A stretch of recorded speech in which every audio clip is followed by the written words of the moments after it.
I found out that my husband has spent all our savings and hasn't saved anything while I've been covering major expenses. My husband, 26 male, and I, 27 female, have been married for almost 2 years. Tonight, we had the worst fight we've ever had, and I'm seriously considering spending some time apart. We're both hardworking and financially stable, probably considered upper middle or upper class for our age. We paid for our wedding ourselves, and 4 years ago, we bought and renovated our own home. Money has never really been an issue in our relationship until recently. One of the reasons we've done so well is because we've always been diligent about saving. When we were aggressively saving for our wedding and home, we put away 30% of every paycheck. After the wedding, we agreed to a more manageable 20% savings rate to build up our emergency fund and plan for the future, kids, a new house, a new car, etc. I've stuck to that commitment. In fact, when my husband's car died unexpectedly, I covered the full cost of a replacement without needing a car payment. When our HVAC system failed, I paid for that too. Despite these big expenses, I've still managed to keep up my savings and have a solid emergency fund. Tonight, I found out my husband has saved nothing. We've always had a system. His steady paycheck covers our monthly bills, and since I freelance, my income goes toward bigger expenses like student loan payments and unexpected costs. It's worked well, or so I thought. When I asked him why he hasn't saved anything, his excuse was that he's always paying off the credit card, which, for the record, only he uses. I went through our budget, and based on his income, he should have at least $3,000 left over every month after covering expenses. So I asked, where is that money going? He had no answer. So I checked his statements, and what I found was infuriating. Nothing that suggests cheating, gambling, or anything extreme, but reckless, obscene spending. We've had serious conversations about his spending before, and almost a year ago, I made it very clear that he needed to stick to our financial plan. Not only did he break that promise, but he's also somehow spent more than he earns, dipping into our savings. I'm ambitious and goal-driven. I dream big, and we've always talked about our future, where we see ourselves in 5 or 10 years. He's been especially eager to start trying for a baby, and while I've been on the fence, I recently came around to the idea. Until tonight, when I realized we have almost no savings. Now, the timeline for having a child. Delayed. The plan to move out of a town we both hate? Out the window. I feel completely blindsided and betrayed. He's made multiple promises he hasn't kept, and when I confronted him, his solution was to put half of his yearly bonus into savings, even though we already agreed that bonus would go toward paying off his massive student loans. At this point, I don't just feel disappointed, I feel disrespected. I don't understand why he went behind my back like this or why he thought I wouldn't notice. I've lost so much trust in him, and I don't know how to move forward from here. Would time apart help? Can trust even be rebuilt after something like this? I'm at a complete loss. TLDR. My husband, 26 million, and I, 27 female, have always prioritized saving for our future, but tonight I discovered he has saved nothing while I've been covering major expenses. He makes enough to save at least $3,000 a month, but instead, he's been recklessly spending and even dipping into our savings. This isn't the first time we've had this issue, and I feel completely betrayed. Our future plans, having a baby, moving, are now on hold. I don't know if I can trust him anymore and am considering time apart. Where do I go from here? Update. I wanted to come back and give an update since a lot of people had strong opinions about this. First off, my husband is not some reckless mooch, and this isn't a case of me supporting him while he blows through money. He actually covers most of our monthly bills, while I handle the bigger but less frequent expenses like quarterly and annual payments. That setup works for us since my income isn't the same every month. He's also an incredibly generous person. He loves picking up the tab for friends, buying gifts just to make people smile, and always putting others first. That generosity is one of the things I love most about him, but when you aren't keeping track, it adds up fast. And for those assuming I don't make real money because I run my own business and do freelance work, this is my first year going full-time instead of working a 9 to 5 and then grinding on my business at night. I wouldn't have had the courage to do that without him, and I never would have made the leap if I didn't have a partner with a steady paycheck, even though my business has been doing really well. That said, I know I've failed as a partner too. He wasn't upfront with me when he started struggling to pay off his credit cards, and while he absolutely should have told me, I should have checked in more too. I thought he was spending the way he was because he was still able to while keeping up with our savings. Instead, he was dipping into our savings to cover his credit cards, and instead of telling me, he tried to handle it himself. He knows that's not okay, but I also need to make sure he feels comfortable coming to me before things get to this point again. To clear up a few things. No, he is not trying to trap me with a baby. We both want kids. It's just about timing. No, I am not unemployed. I run a successful business and do freelance work. Just because I don't get paid on a bi-weekly schedule doesn't mean I don't make good money. Yes, small purchases add up fast. Lunches out, spotting friends, video games, gifts for family, random Amazon orders. It all snowballed into $3,000 a month before he even realized what was happening. Moving forward, we agreed to close most of his credit cards, put his full paycheck into our joint account instead of just half so we both have visibility on spending, and stick to a firm budget that still gives him personal spending money. We haven't decided yet if we'll fully merge everything, but we are going to be a lot more open and accountable with each other. At the end of the day, this isn't a deal breaker for me. I love my husband and I know he loves me. We both want this to work, and we are both putting in the effort to make sure it does. Thanks to everyone who gave helpful advice. Hopefully, this is the last time we ever have to have this fight. Now to the next story, story 2. My mom and sister made me reject my dream job to support them, but I later discovered that my mom had illegally drained the college funds Dad left. Have you ever felt like your own family is purposely sabotaging your future? That is exactly what I, 22F, am struggling with right now. My mother, 45F, and sister, 19F, recently pushed me to turn down a fantastic job offer at a major tech company in San Jose, and I'm still trying to absorb what happened. Let me paint you a picture of how we arrived here. 2 years ago, my father died in a vehicle accident on his way home from work. He was the type of father who never missed any of my coding competitions or academic events, even when he was overburdened with work. Every Sunday morning, we had this custom where he'd cook his famous pancakes, which were simply regular pancakes with chocolate chips, but he was so proud of them. He'd tell us stories from his college days while flipping them and cracking us up with his bad dad jokes. Prior to the accident, our family life was not perfect, but it was stable. My parents had troubles, as do all couples, but they balanced each other out nicely. Dad was the calm, analytical kind who could settle any issue with his careful reasoning, whereas Mom was more emotional and impetuous. They made it work, and our home felt secure and predictable. Everything changed following Dad's death. It wasn't simply the evident loss, it was as if our entire family dynamic had collapsed. Mom became emotionally dependent on my younger sister Ashley, or perhaps the other way around. Regardless, they created a tight, even smothering bond that made me feel like an alien in my own family. Ashley became the focus of Mom's universe, while I was consigned to the role of the responsible one, expected to give up everything for the family's sake. I should clarify about Ashley. Even before Dad died, she was always the most theatrical member of the family. I was the quiet kid who spent hours coding in my room, while she was the social butterfly who required constant attention.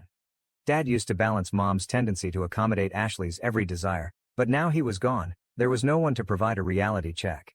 Their relationship evolved gradually but unmistakably. Ashley's little crises escalated into family emergencies. When she didn't make the cheerleading squad in her senior year of high school, her mother let her miss school for a week and maxed up her credit card with comfort items. When she didn't get into her first choice institution, Mom spent 2 weeks calling administrators and even applying for a loan to make a donation to the school. Meanwhile, I tried to keep everything together. I maintained a 4.0 GPA in computer science, worked part-time at the university's IT department to help pay bills, and cared for my younger brother, Tommy, 10 million. Tommy is such a sweet kid. He's the only one who still sees me as a real person, rather than a tool to be utilized when necessary. I graduated from college this year with a computer science degree, and against all chances, I received an incredible job offer from one of San Jose's top IT businesses. The interview process was harsh, with 6 rounds of technical interviews, coding challenges, and behavioral tests. I prepared for months, staying up late to learn algorithms and data structures while also fulfilling my family responsibilities. When I received the offer letter, I couldn't believe my eyes. The base salary was $125,000, plus a signing bonus and stock options that made my head spin. This wasn't simply a job. It was an opportunity to establish a legitimate career and possibly even aid my family financially. Once I was established, I could finally repay all of my student loans, which Mom couldn't co-sign for because she was too busy paying off Ashley's shopping bills. But last week, Mom entered my room with that expression on her face, as if she were going to explode a bomb that would destroy everything. She sat on my bed, took up the plush penguin Dad bought me for my 16th birthday, one of the few things I still have from him, and said, "Olivia, we need to talk about your job offer." My stomach immediately sank. She went on to tell me that Ashley was struggling with her first year of college and needed to take a vacation. She apparently has anxiety and needs to return home. This entails additional expenses, which mom cannot handle alone. She advised me to ignore the San Jose offer and seek a local job instead so that I could help with the finances and care for Tommy. Ashley's worry manifests itself mysteriously when things don't go her way. She had no issue performing in a 3-hour dance showcase last month, but when her teachers required her to attend morning courses, she experienced crippling social anxiety. She can spend hours at parties with her friends, documenting every second to Instagram, yet she supposedly has panic attacks when it comes time to study for tests. I tried to reason with mom. I spent hours showing her my financial plans, explaining how I would send money home once I had settled in, and even promising to assist Ashley in finding resources for her purported mental health difficulties. But mom would not hear it. Family comes first, she kept stressing, as if my desires and goals were not important to the family's well-being. What is the worst part? While I was talking with mom, Ashley was in her room, sharing images of her recent shopping trip on Instagram. The same sibling who claims she is too anxious to continue college spent hundreds of dollars on new clothes and makeup. I saw the receipts in her email. Yes, we have a family computer. She spent $876 at Sephora last week. That's more than I've spent on groceries in 2 months. When I pointed this up to mom, she became defensive. Ashley is sensitive. She needs these things to feel better, she told me. You've always been the strong one, Olivia. You can handle disappointment better. That's when it struck me. I was the strong one in this family, which meant that my feelings and dreams were irrelevant. The following days were a flurry of anxiety and desperate planning. I contacted my college advisor, who was outraged by the scenario but couldn't provide much assistance. I called the company's HR department to explain my predicament and request additional time, but they could only extend the deadline by a few days. Without family assistance or a co-signer for an apartment contract in San Jose, my options were quickly dwindling. I even attempted to appeal to mom's sensible side. I produced a detailed spreadsheet demonstrating how my San Jose salary will benefit the family more in the long run than a local job paying half the amount. I looked for local therapists that could help Ashley cope with her anxiety while still allowing her to attend school. I volunteered to schedule regular video conversations with Tommy to keep involved in his life. Nothing worked. How did mom respond? Your father would be so disappointed in you for being so selfish. It stung more than anything else. Dad was the one who bought my first computer, stayed up late to help me debug my first programs, and always encouraged me to dream big. Using his memory to control me seemed like a new low. That's when something unexpected occurred. My Uncle James, 42 million, Dad's younger brother, arrived abruptly at our doorstep yesterday. He's always been the cool uncle who pays attention, but we hadn't seen much of him since Dad's burial. He'd apparently been trying to call mom for weeks, but she was ignoring him. He looked at my face and knew something was amiss. While mom was preoccupied with Ashley's current crisis, she was crying because someone had unfollowed her on Instagram. Uncle James and I sat on the back porch, where Dad used to educate me about constellations on clear evenings. I told him everything. I told him about the job offer, mom's demands, Ashley's spending habits, and how I felt as if my future was slipping away. Tommy came out to join us as I was speaking, cuddling up next to me as he often does when he notices I'm angry. He's incredibly perceptive for a 10-year-old. Tommy acquired Dad's quiet brilliance and empathy, whilst Ashley inherited mom's dramatic tendencies. Since Dad's death, he has been my primary source of genuine affection in this house. Instead of simply sympathizing, Uncle James had a determined expression in his eyes, similar to how Dad would appear when he was solving a problem. Your dad would never have wanted this for you, he replied, his voice firm but gentle. Then he made me an offer that would change everything. He has a guest home near his business in a city about an hour from San Jose, and he's prepared to let me stay there for free until I get established. He even offered to co-sign any required loans. While we were conversing, I received a text from my probable future manager at the IT company. She stated she was impressed with my interviews and was excited to have me on the team. They are working on several cutting-edge AI initiatives that are completely aligned with my interests. Reading that message while sitting next to the lone adult who seemed to care about my future felt like the universe was sending me a signal. For the first time in weeks, I felt hopeful. However, when we informed Mom about this possibility, she exploded. The transition was sudden and frightening. She transformed from the passive-aggressive manipulator I had become accustomed to into someone I hardly knew. She accused me of leaving my family, called me selfish, and then dropped a bombshell I didn't see coming. You're just like your father, always putting yourself first. Uncle James intervened quickly, telling Mom she was out of line. He reminded her that Dad had worked tirelessly to support this family. That he had taken the late shift at work, the one he was driving home from when the tragedy occurred, in order to pay for Ashley's dance lessons. The fight that followed was heated, with Ashley joining in to call me selfish and Tommy crying in the corner. The things Mom said during that dispute indicated a lot about how she truly regards me. Apparently, I was always difficult, even as a child.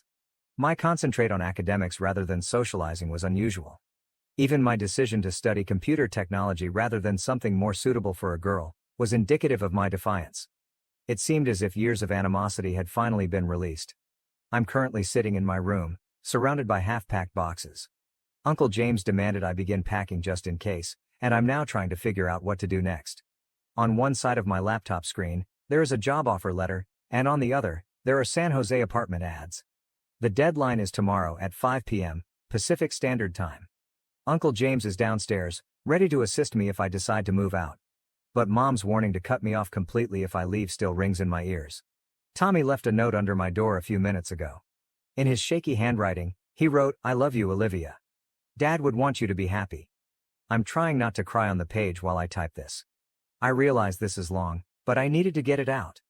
I understand that this is tricky, but am I wrong in wanting to take advantage of this opportunity? Should I give up my work to keep the family at peace, or should I accept Uncle James' offer and risk ruining my connection with Mom and Ashley? I've spent my entire life being responsible, dependable, and willing to make sacrifices. For once, I'd like to select myself. But my guilt is eating me alive. What if Mom is correct? What if I'm being selfish? I will provide an update after I have reached a decision. My hands are shaking so terribly that I can hardly type this. Thank you for reading. If you've made it this far, any advice is welcome. Update 1. First and foremost, I'd want to thank everyone who left positive comments on my previous post. Your remarks provided me the strength to make a decision. I chose to accept the job offer and seek Uncle James' assistance. But what occurred next completely surprised me. The morning after I made my decision, I got up early to begin transferring my belongings. Mom and Ashley weren't talking to me, as I expected. I didn't expect to see my laptop missing from my desk. Following a frenzied hunt, I discovered it in Ashley's room. She attempted to send an email denying my employment offer from my account. Thankfully, she was unaware of the two-factor authentication I had set up. When confronted, Mom defended her. Ashley was just trying to protect our family. That was the moment I knew I had made the correct decision. Uncle James helped me load everything into his vehicle while Mom and Ashley watched from the window, not even coming down to say goodbye. Only Tommy ran out to hug me, putting his favorite action figure in my pocket and murmuring, "For good luck." The drive to Uncle James' house was relatively peaceful. He didn't force me to communicate, just let me analyze everything while my favorite indie rock station played softly in the background. It reminded me of drives I used to take with Dad to clear my mind. Getting situated in the guest house was weird. It's little but ideal for me, a studio with a tiny kitchen and a workstation by the window. Uncle James had already set up a workstation for me, complete with 2 monitors. "Your dad would have wanted you to have the right setup," he told me. The true shock occurred as I was organizing my documents for the new employment. I discovered an old envelope in Dad's work briefcase that Uncle James had kept in storage. Inside were letters from Dad to each of us kids, intended to be opened when we turned 25. I know I shouldn't have opened mine so early, but with everything going on, I needed some connection with him. The letter altered everything. Dad described his own experiences with family pressure. When he was younger, his parents wanted him to take over their modest business, but he chose to study engineering instead. He wrote about how happy he was of my interest in technology and hoped I'd have the fortitude to pursue my aspirations, even if it meant making difficult decisions.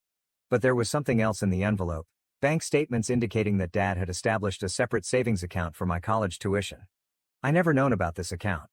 It had enough money to cover at least 2 years' tuition. When I showed these to Uncle James, his expression worsened. He made several calls and discovered that Mom had somehow gotten access to this account after Dad died and fully depleted it. I started a new job yesterday.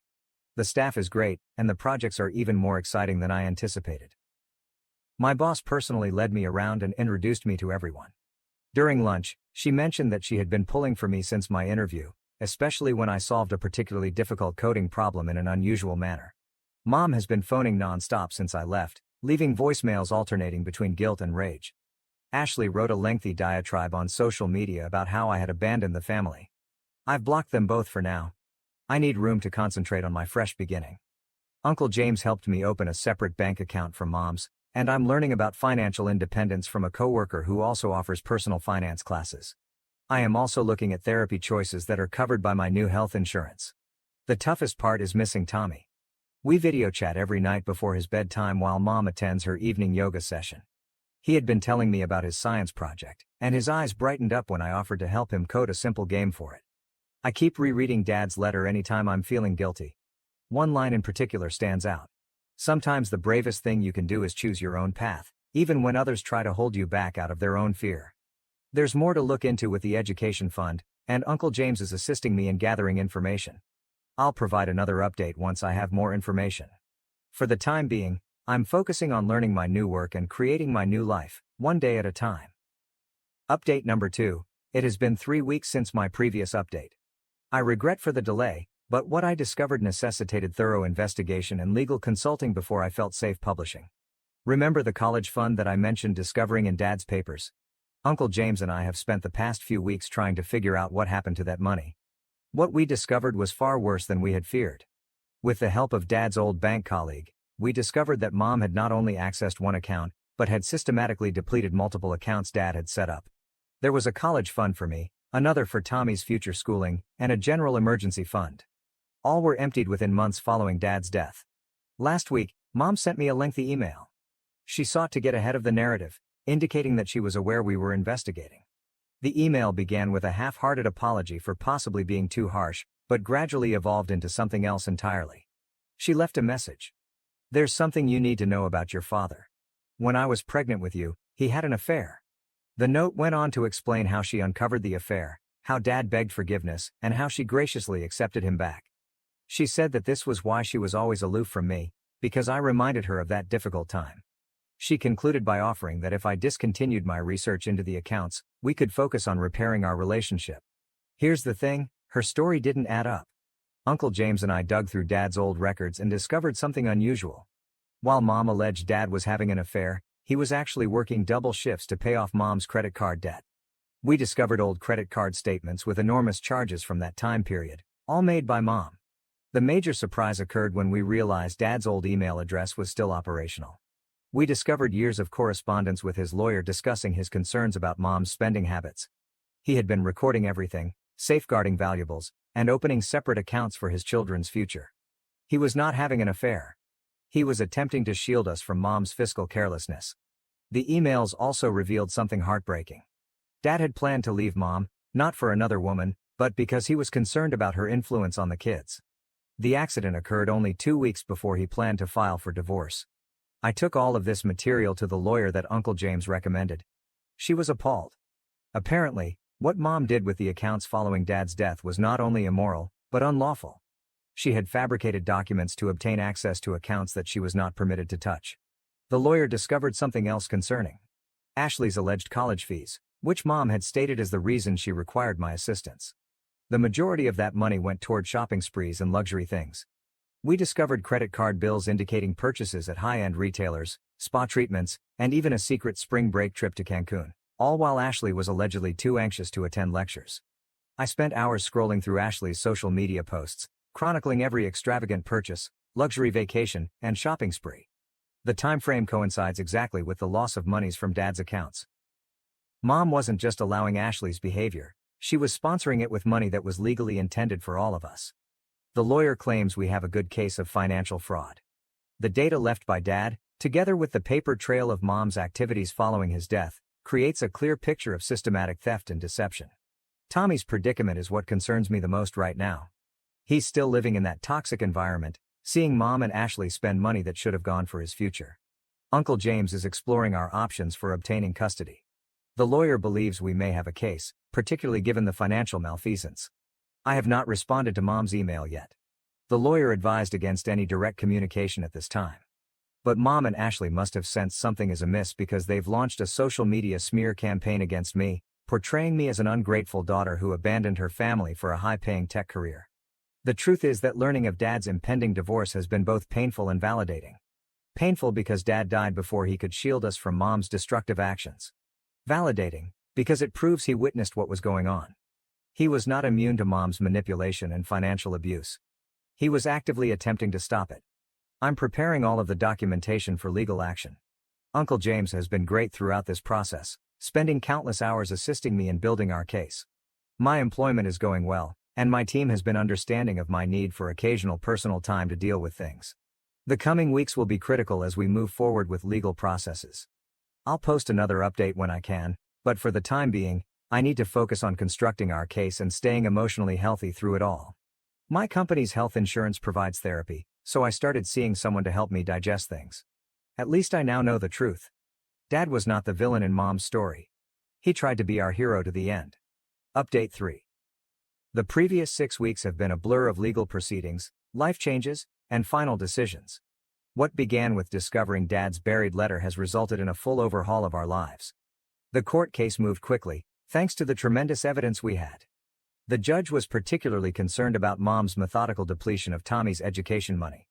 The most incriminating evidence came from Mom's scrupulous record-keeping. She had documented every unlawful transfer in her personal planner, most likely never expecting anyone to discover it. When Mom was presented with the evidence in court, her veneer finally shattered. She admitted to everything. Forging paperwork to get into Dad's finances, misusing the insurance funds, systematically concealing financial records. The judge's decision was straightforward: full restoration of all diverted cash, plus interest. Mom is currently facing criminal charges for fraud. Ashley's reaction was revealing. Instead of supporting Mom, she quickly distanced herself, claiming she had no idea where the money for her shopping spree came from. Her Instagram influencer hopes were dashed when the court ordered her to return all products purchased with misappropriated monies.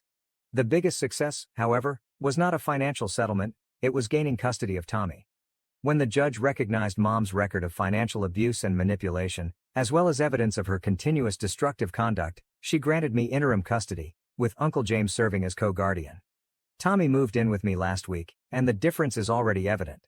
He's smiling more, sleeping better, and is enthused about the coding projects we're working on together. My career has accelerated in ways I never expected. My initiative has piqued the interest of high management, and I have been elevated to team leader. The steadiness of my employment and income played a crucial role in the custody decision. Mom made one final attempt at manipulation, vowing to forgive everything provided I dropped the accusations and returned Tommy. Her lawyer instructed her to stop when I provided recordings of her threatening phone calls. Ashley has been posting passive-aggressive posts about toxic family members and treachery, but her power has diminished since she was forced to return her costly outfit. She's moved in with a friend, refusing to live with Mom now that the money has run out. Uncle James has been my rock throughout this. He's helped Tommy set up his new room, located him a terrific school nearby, and even opened a new college fund for him, which Mom can't access. We have weekly family dinners where we talk about Dad's pleasant memories, which are slowly healing after years of manipulation. The guest house has become our home. Tommy's room is filled in science posters and programming flowcharts that we created together. He's joined a robotics club at his new school, and his passion reminds me of Dad. I started therapy to analyze everything, and it's helping me realize that none of this was my fault. Dad tried to protect us. And now I'm completing what he started. Looking back at my initial post, I can't believe how far we've come, from nearly giving up on my aspirations to now completely realizing them while providing Tommy with the secure home he deserves. Mother and Ashley's true colors were shown. But by losing them, we gained something far more valuable: truth and freedom. To those who may be in similar situations, believe your intuition. If something feels off, it probably is. Sometimes the family you choose is more significant than the one you are born into. Thank you for giving me the courage to research while my world was collapsing. Your encouragement gave me the courage to fight for justice, not just for myself, but for Tommy and Dad's memory. You transformed our life.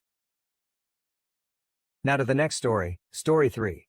I paid my sister and her fiancé's rent for years, only to learn they mocked me behind my back. I cut them off, and karma hit. Yes, you heard that correctly. Rent. It wasn't as if they provided me with a place to reside. It was the opposite. I was sending them $800 each month to assist pay their home and bills. It all began roughly 3 years ago. Emma and her fiancé, Jared, were going through a difficult time financially. They were drowning in debt, and I could tell they were too proud to seek help. I had recently taken a job teaching high school. The salary wasn't terrific, but I wasn't married and didn't have any children, so I thought I could afford it. What's the point of having siblings?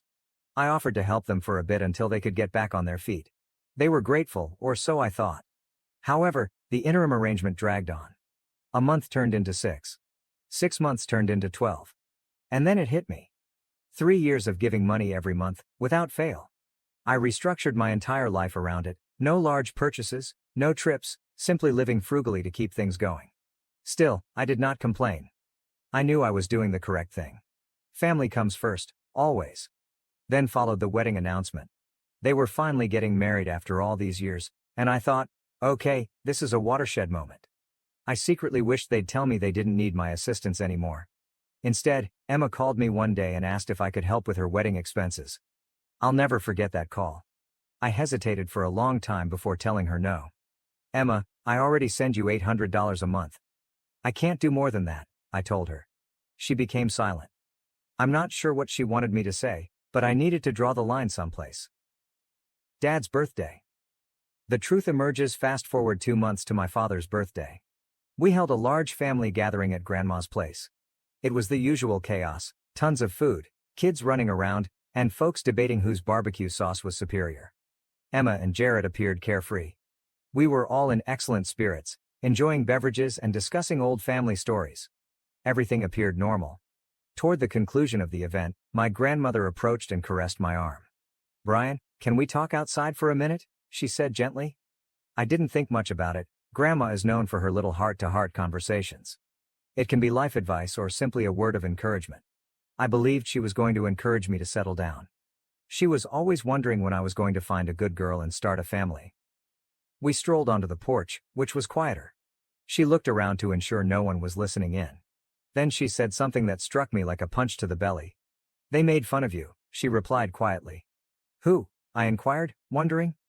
"Emma and Jared. They laughed behind your back." I felt my stomach drop. "What do you mean?" She paused before speaking. "They think you're stuck in life. That you'll never have a family of your own. That you're wasting your time trying to help them. They joke about how much you sacrifice while you live alone and struggle to be a teacher." I felt a tightness in my chest. I could not believe it. I had given so much for them, and this is how they perceived me? Some kind of loser who should be pitied and mocked at? I stood there in silence, taking in her words. Grandma stared at me with sad, knowing eyes. "Brian, you're a good man," she added softly. Grandma responded, "But you don't have to let them treat you like this. They're taking advantage of your kindness." I nodded, still stunned. What should I do with this information?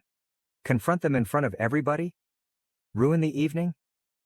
I was not going to let them have the satisfaction of seeing me rattled. Instead, I went back inside, smiled, and pretended everything was fine.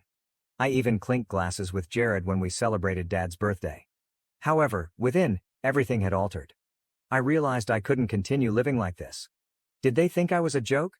Fine. Let's see how hilarious things get if the money stops rolling in. I wasn't going to lose my cool. I'd play it smart and keep it elegant.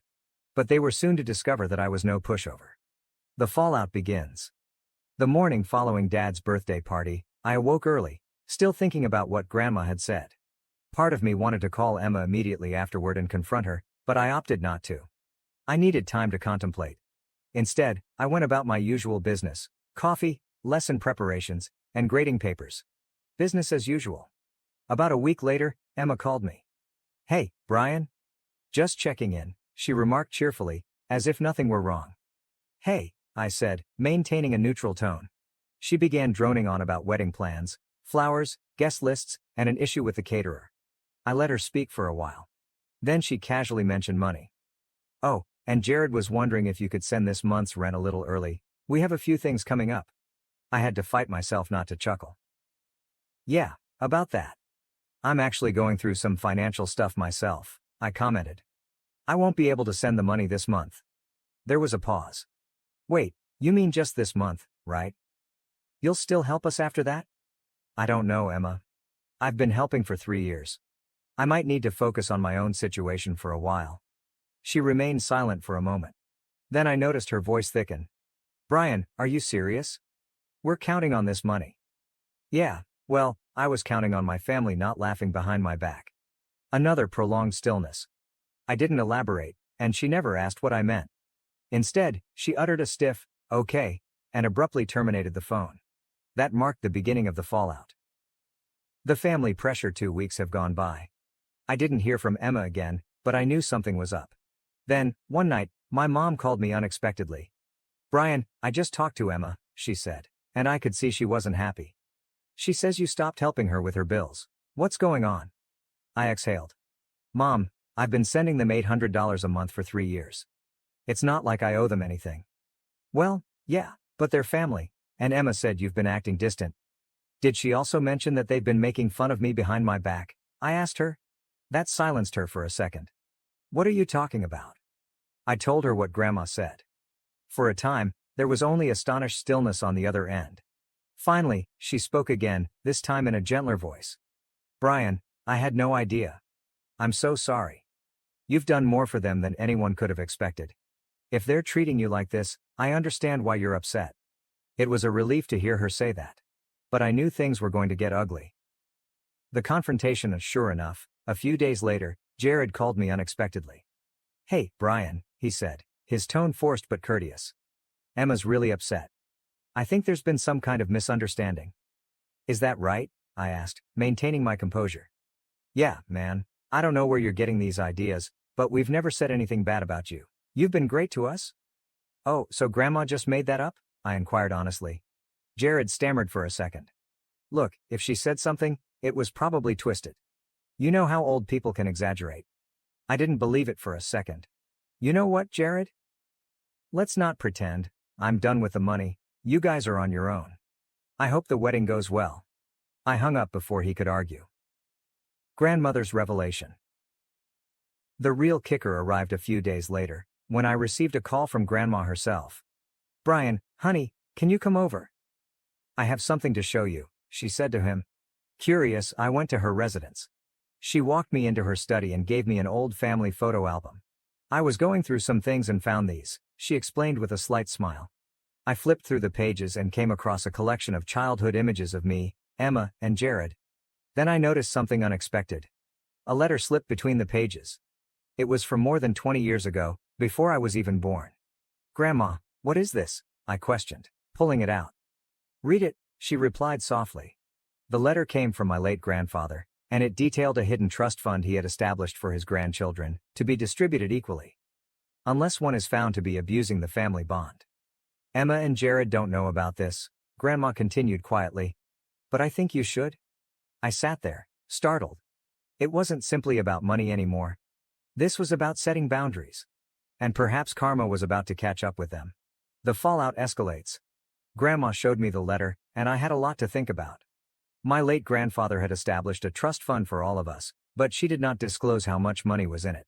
She made it obvious that no one else in the family knew, not Emma, Jared, or my parents. "Why are you telling me this now?" I questioned her. Grandmother gave me a knowing glance. "Because I want you to understand something. You're not the failure they make you out to be. You've worked hard, sacrificed for others, and shown more integrity than most people ever would. This fund, it was meant to reward people like you." I nodded carefully, absorbing her words. I didn't want to rush into anything based on this new information, but it was comforting to know that I had some concealed leverage. Emma and Jared panic. The drama became more intense during the next week. Emma and Jared were panicking, I learned through the family grapevine. I believe limiting their monthly allowance affected them harder than I expected. Jared's work hours had been reduced, and Emma was having difficulty paying some of the wedding providers. I assumed they would figure it out. Instead, they began attempting to guilt other family members into giving them money. It backfired spectacularly. My mother stated to one of her sisters that I had been financially supporting Emma and Jared for several years. Word spread immediately. Everyone in the family found out pretty quickly. My Aunt Laura, who never holds back, supposedly ripped into Emma during a family function I wasn't even attending. "You let Brian pay your bills for 3 years, and now you're playing the victim? Are you serious?" she allegedly said. "Emma loses it." Emma called me later, enraged. "What the hell, Brian? Did you tell everyone about the money?" "No," I said quietly. "I only told one person. And you brought this on yourself." "Do you have any idea how embarrassing this is?" she asked. "Emma, I think you have bigger problems than embarrassment," I told you. "Maybe look in the mirror and ask yourself why you believed it was acceptable to treat me as a joke." She did not have a response. I assumed that was the end of it, but Jared decided to push things. He must have been desperate because he showed up unexpectedly at my school one afternoon. He waited for me in the parking lot. "Brian, we need to talk," he replied, trying to seem calm but clearly agitated within. "About what?" I asked, crossing my arms. "Look, man, Emma has been crying nonstop. People are turning against us. We just want to make things right," he explained. "Oh, you want to make something right now? After 3 years of taking my money while laughing behind my back?" I shake my head. "No thank you, Jared. I am done being your safety net." His cheeks reddened. "You act as if we intended to hurt you. It wasn't like this?" "So, how was it, Jared?" I interrupted. "Explain to me how ridiculing someone who helps you isn't intended to hurt them."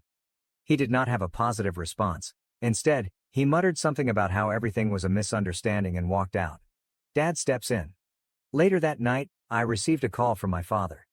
He rarely participates in drama, so I knew this was serious. "Brian," he explained. "I had a lengthy conversation with Emma and Jared. They are struggling right now, but they regret how they treated you." "That's good," I replied frankly. "But I'm not interested in fixing things right now. They need to solve their own difficulties." Dad exhaled. "Look, I am not saying you are incorrect. You've been more than generous, but maybe it's time to sit down and have a serious conversation with them, clear the air." I thought for a moment. "I'll think about it," I finally said. But deep down, I was not in a forgiving mood. They had been using me for several years. They'd have to prove they deserved another opportunity. And I wasn't going to make things easy for them. Our family meeting. About a week following my father's call, I received an invitation. Handwritten. That was odd. It came from Emma. She asked me to meet her and Jared at a coffee shop near their house for a family meeting. I contemplated going, but curiosity got the better of me. I assumed I'd listen to them, despite my low expectations. When I arrived, the cafe was almost completely vacant. Emma and Jared were already there, looking a little overly prepared. Emma wore a phony smile, and Jared fidgeted with his phone. Emma remarked, "Hey, thanks for coming," as I sat down. "Sure, what is this about?" I asked, keeping it brief. Emma took a big breath. "Look, we'd simply like to apologize. We shouldn't have talked about you that way. It was wrong, and we sincerely apologize." Jared nodded and joined in. "We were agitated and told some horrible jokes. We didn't mean anything serious." I sat back and observed them. It all felt too polished and scripted. "Okay," I said. "But let me ask you a question. If Grandma hadn't told me, would you have ever apologized?" They froze for a second. Emma looked to Jared, who swiftly spoke out. "Of course we would have, eventually." I chuckled. "Right. Sure." They shifted uncomfortably. That's when Emma revealed the true reason for the meeting. "The favor, Brian, we need a favor," she explained cautiously. There it was. I almost laughed aloud. "Let me guess. You need money." "Not exactly," Emma responded nervously. "We need you to co-sign a loan for us." I stared at her like she had a second head. "Are you serious?" "We've struck a hard patch," Jared explained. "And we just need some help refinancing the house. If you co-sign, we'll obtain a better rate, and we'll handle the rest. You would not have to pay anything." I couldn't believe what I heard. "You've got to be kidding me," I responded. "You think I'm going to put my name on a loan for you after all this? Are you listening to yourself right now?" Emma's face reddened. "We are not trying to take advantage of you. We're working to make things right." I shook my head in astonishment. "You don't solve problems by begging for more handouts. You fix things by accepting responsibility for your own lives." Jared threw his hand down on the table. "You are being unreasonable, Brian. We are family." I laughed bitterly. "Exactly. And family members do not treat each other like dirt. You are on your own." I got up, tossed a couple bucks on the table for my coffee, and went out without saying anything. The bombshell. A few days later, the unexpected news broke. Grandma called me, sounding shaken. "Brian, you should come over right away." "It's important," she remarked. When I got to her house, she handed me an envelope with my name on it. Inside was a letter from the bank regarding the trust fund. Emma and Jared had apparently caught wind of it and were attempting to demand a larger share, claiming that I had withheld family assets. "They went to a lawyer," Grandma said, her voice shaking with fury. "They say you hid the trust fund from them, even though you didn't know about it until recently." I was stunned. "You've got to be kidding me." "They are desperate, Brian. They're grasping for straws," she remarked. "But this is low, even for them?" Then it struck me. They weren't only struggling, they were sinking. And now they're willing to throw me under the bus to save themselves. I'm not going to let them get away with this, I stated forcefully. Grandma smiled a little sadly. Good. It's about time someone teaches them a lesson. An unexpected call. I wasn't done being surprised though. The next morning, I received a call from a lawyer representing Emma and Jared. I readied myself for a heated argument, but the lawyer sounded unexpectedly sorry. Mr. Daniels, he replied. I wanted to inform you that my clients have chosen to abandon their complaint. They'd like to handle the situation privately. Withdraw their claim? Why? There was an awkward moment. Let's just say some fresh information has surfaced about their financial predicament. I believe they knew they were in no position to pursue it legally. I couldn't help wondering what had happened. Later that day, I heard from Aunt Laura. Apparently, Jared was sacked when someone anonymously claimed that he had been embezzling minor quantities of company money. To make matters worse, the bank flatly refused their loan application, citing credit worries. Karma had struck them severely. And I had not even moved a finger. Emma's final attempt a few days after the trust claim disaster, I was still processing everything when Emma texted me. We should talk, please. I ignored her. The next day, she showed up at my residence unexpectedly. She was pacing outside my building when I returned home from work. I sighed and stepped out of the car. What do you want, Emma? I asked, already fatigued. She appeared frustrated. Brian, I didn't realize Jared was going to go this far with the lawyer. I swear I did not want this to happen. Did he panic? I scoffed. You were both perfectly happy attempting to rip me off with that trust fund. She stared down at her feet and did not refute it. I'm sorry. Okay? We've just been under so much stress, the wedding expenses, the house, everything is coming apart. I folded my arms. You know who's at fault, right? I shot back. Perhaps you wouldn't be in this situation if you hadn't relied on me for so long. She winced and then, unexpectedly, added, You're correct.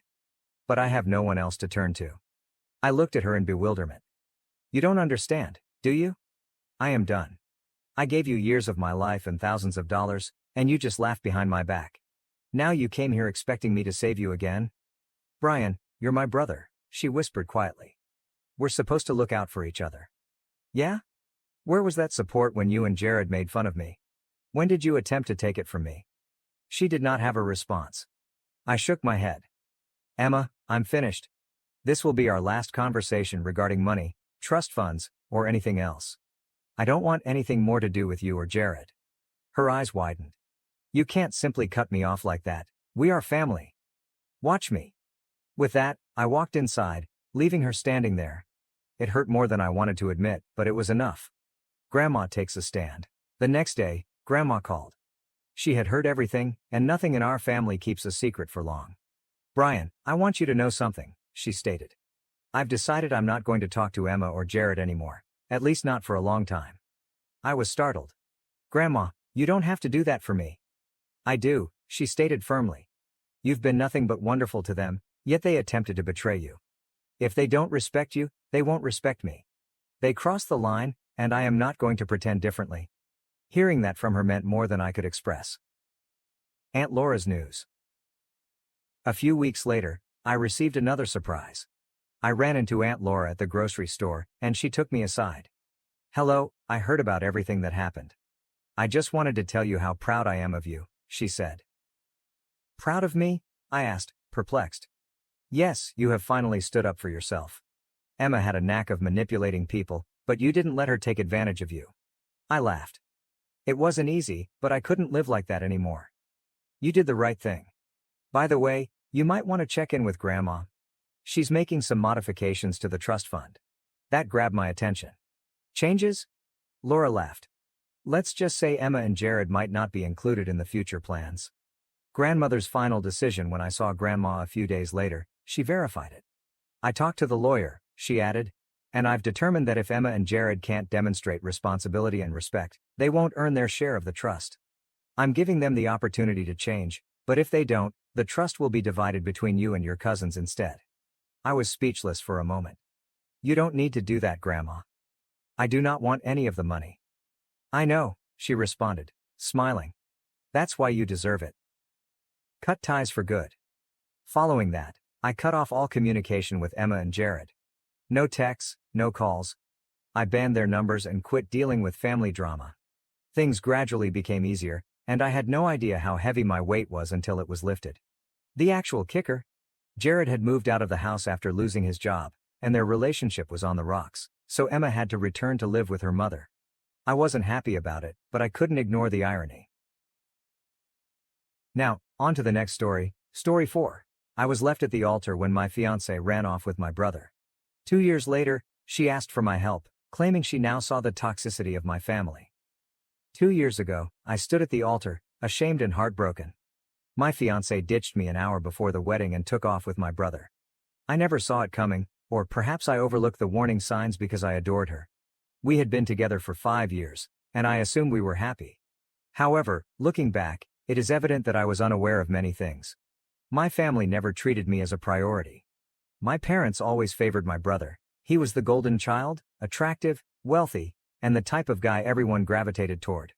I was the quieter one, always being compared to him, making me feel like I didn't measure up. Growing up, I was always asked why I couldn't be more like my brother. Or your brother did it, why can't you? I expected things to change as we got older, but they didn't. If anything, things grew worse.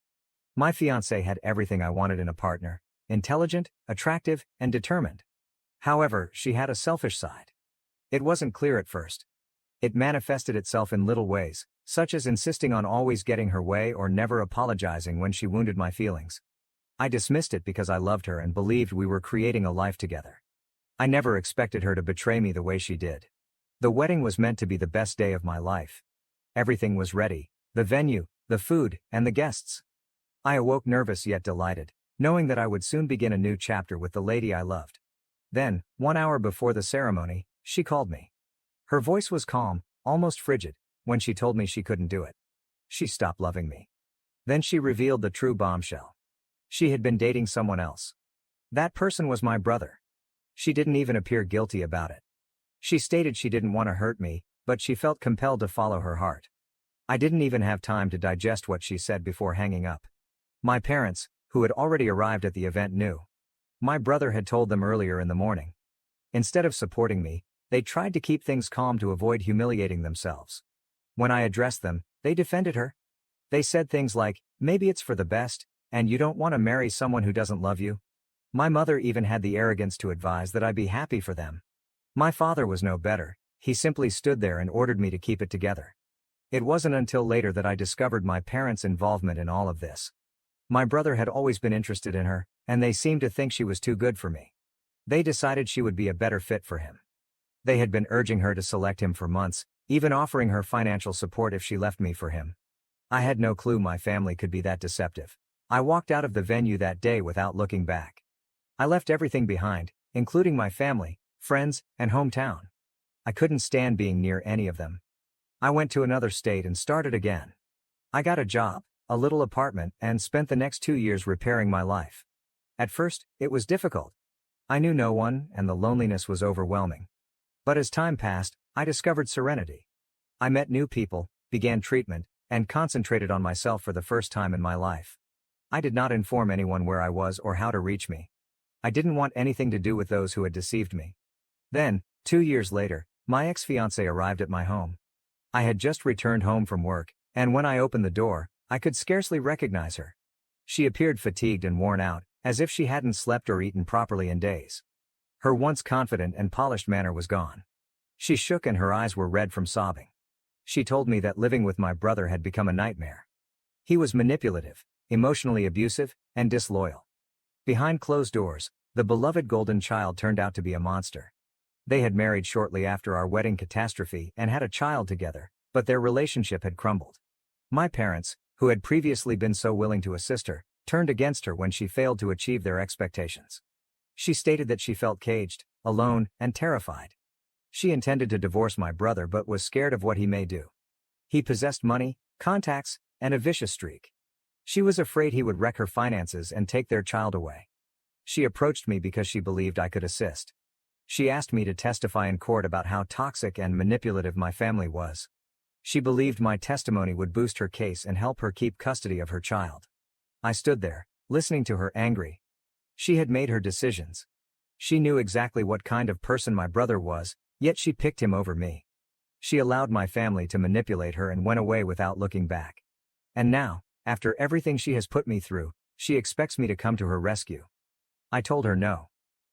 I did not yell or quarrel, I just said no. I closed the door, it felt nice. But it did not last. A few days later, the texts began.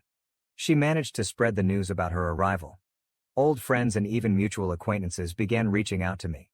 They labeled me selfish, spiteful, and cowardly for refusing to assist a woman in need.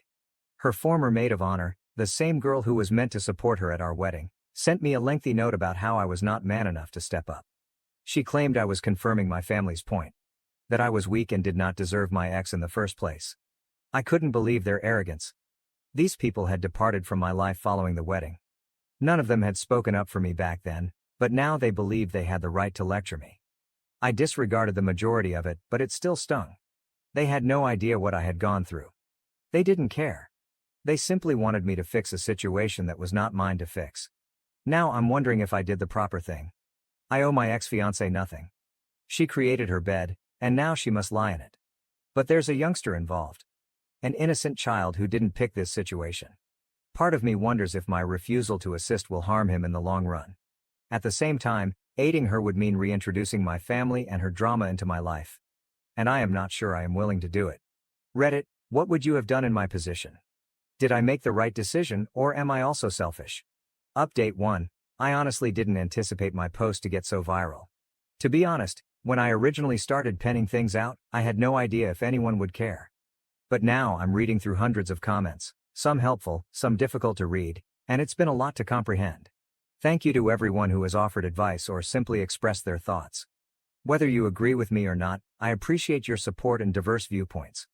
Writing all of this out has definitely helped me go through a lot of emotions and gain some clarity. But it's also brought out a lot of feelings I thought I'd buried deep down. After posting, I spent the rest of the evening reading the comments.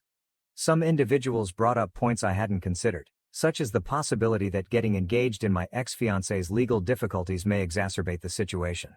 Not only for me, but for the child as well. Others were more direct, instructing me to keep as far away as possible. She created her bed. Now she may lie in it. Those statements helped me feel better about my first reaction to her turning up at my home. But then there were the ones who mentioned something different. The child. I know I don't owe anything to my ex-fiancée. But hearing so many people say, the child is innocent in all of this, really got to me. Many of you suggested that I try to do something for the kid without being drawn back into the poisonous mess that is my family. And it is what I have been struggling with ever since. I don't want anything to do with her or my brother again. I don't want to be the hero or decent guy in a situation where I'm only setting myself up for further heartbreak. But at the same time, I feel compelled to do something, even if it isn't for her. It's funny though. After reading so many of your comments, I began to wonder if there was anything I could do that wouldn't need me to communicate with her again or get dragged back into the drama. I even pondered phoning a lawyer to see what would happen if I testified or aided in some manner. But the more I thought about it, the more I realized. It's still not my responsibility to change anything. And especially not if it involves interacting with my poisonous family again. However, the guilt of knowing that the child is trapped in the center of this chaos persists. Then, like clockwork, my brother reappeared in the image. The email. Yesterday morning, I received an email from him. Yes, my brother, the one I haven't spoken to in 2 years. The last time we did this was when I canceled my wedding. His email was frigid, and simply reading it made my stomach plummet. It was short and to the point. I heard our ex-fiancée asked you for aid. This is a tremendous error. If you become interested, keep out of family matters. You'll regret it. I stared at the message for much too long. I was inclined to respond, but then I thought, why the hell should I? This guy is the one who forced me out of my own life. He was the one who perpetrated all of this manipulation with my ex. And now he believes he can tell me what to do? The arrogance. To be honest, I'm not sure if the word audacity is strong enough to describe how I feel about him. But I did not answer. I could not be bothered. It's almost funny how entitled he still feels. He has no idea what I've been through or what I've had to deal with over the years, and yet he believes he gets to decide how I should handle things. Thanks. That was when the phone rang. An unknown number. And I am sure you can guess who it was. Yep. My mother.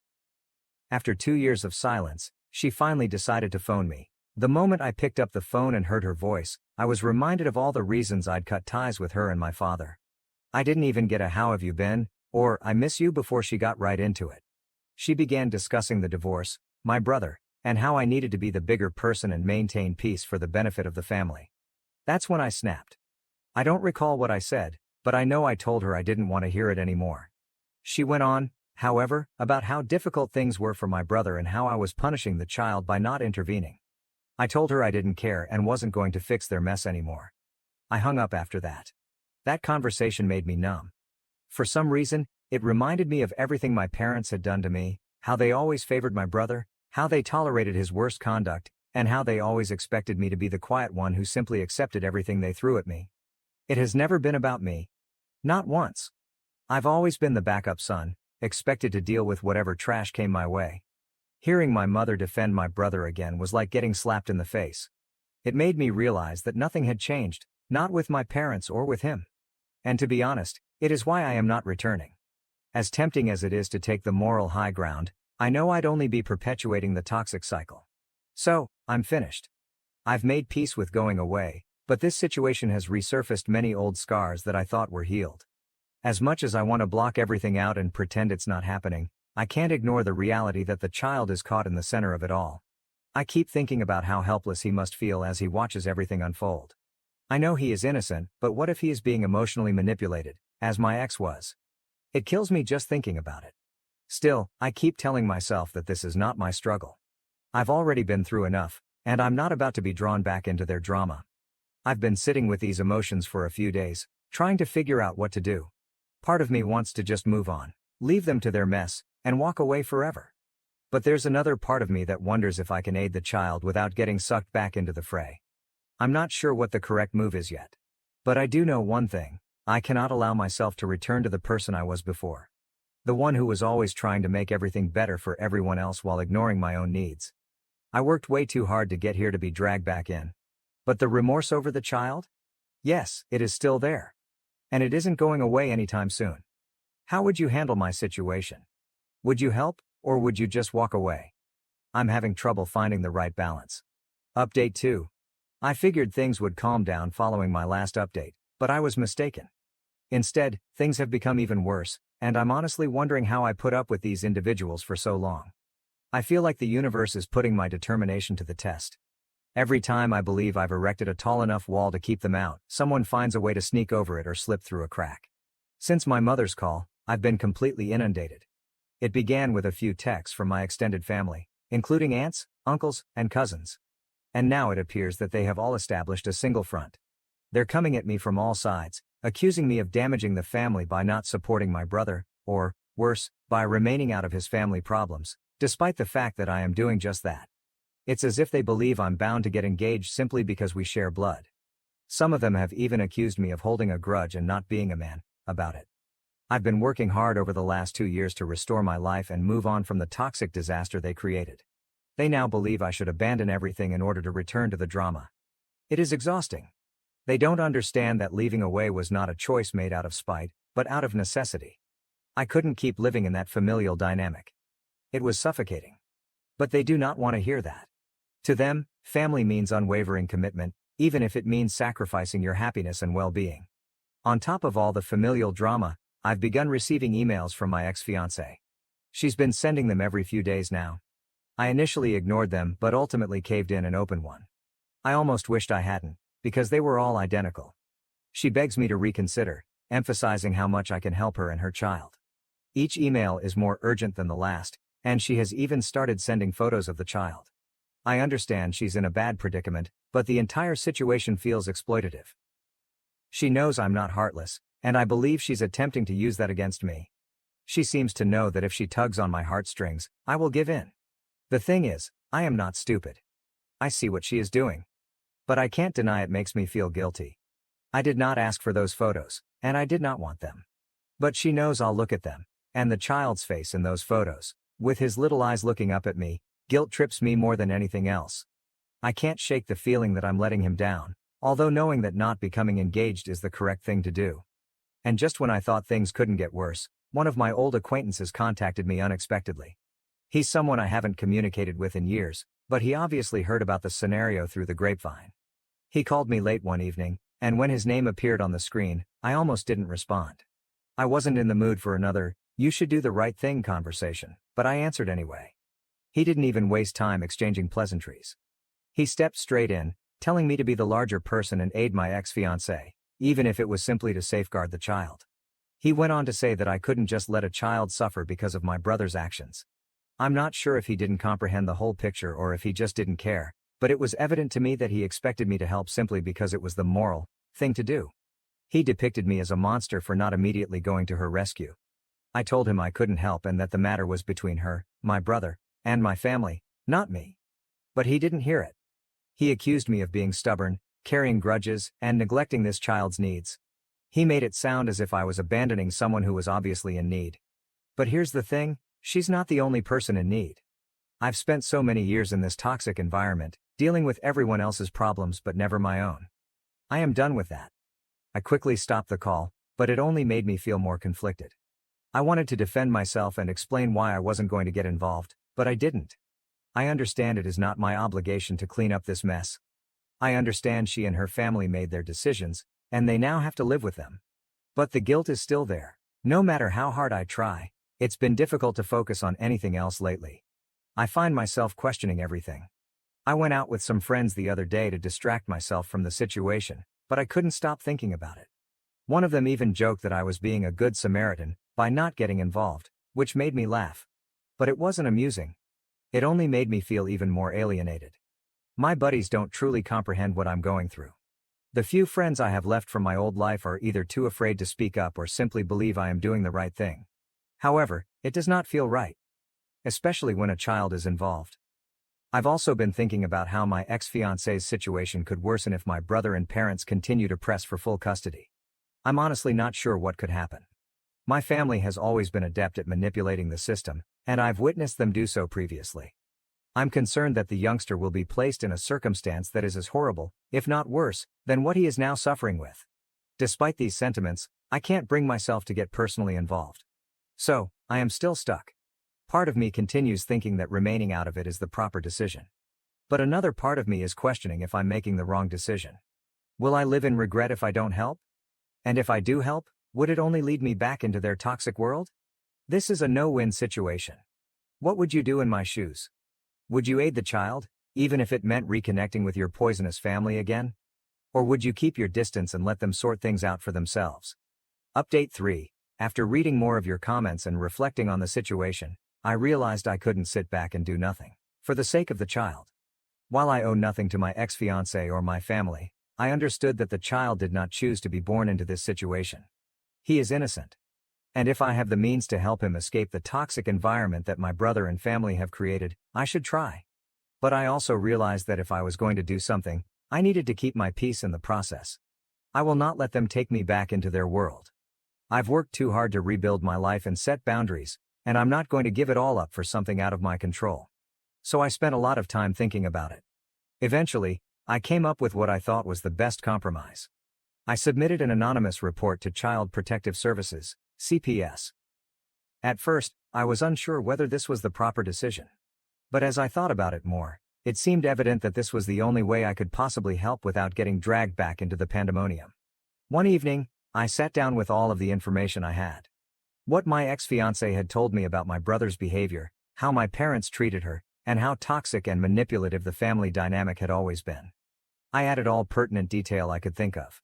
I didn't simply talk about the physical and mental trauma my ex-fiancé had experienced. I also discussed how my brother's dominating behavior had impacted everyone around him, particularly her. I detailed how he had always used his charm to trick everybody, including my parents, into turning a blind eye to what he did. I made sure to explain how my parents had always supported him, making excuses for him and putting me aside in the process. I realized that if CPS was to investigate the incident, they would need to grasp the entire context of the child's surroundings.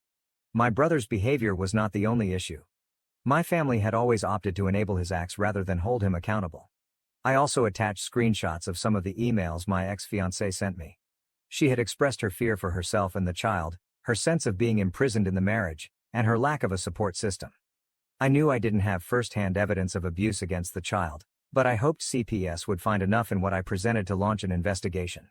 They might not be able to locate enough to intervene, but they would at least be aware of the situation. I needed to know that someone was watching out for the child, even if it wasn't me. Filing that report felt like a weight was lifted off my chest. It was the proper thing to do, but I didn't have to return to the craziness of my old life. I informed CPS that I wanted to remain anonymous and did not want to be contacted for follow-ups or participate in the case in any way. I did not want my name mentioned. I just wanted to make sure the kid was secure, and I felt if CPS thought my report had merit, they'd look into it further without my involvement. I did not expect immediate feedback or closure.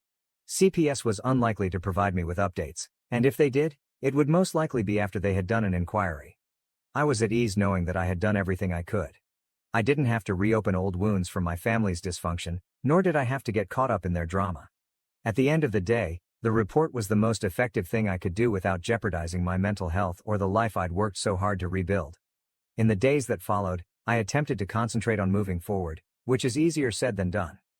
My family is relentless, and every time I think they'll leave me alone, another message or email appears.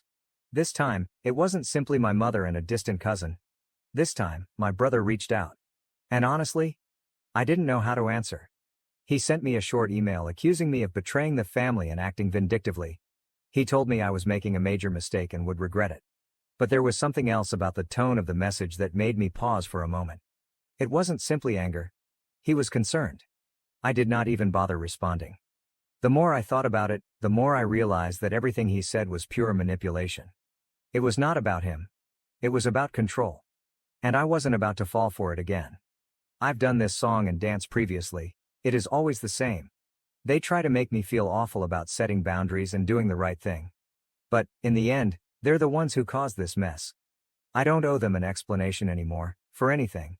I hadn't heard from my ex-fiancée in a few days, which was a relief, until yesterday, when I received one final email from her. It was short. Just a simple message that read, "Thank you.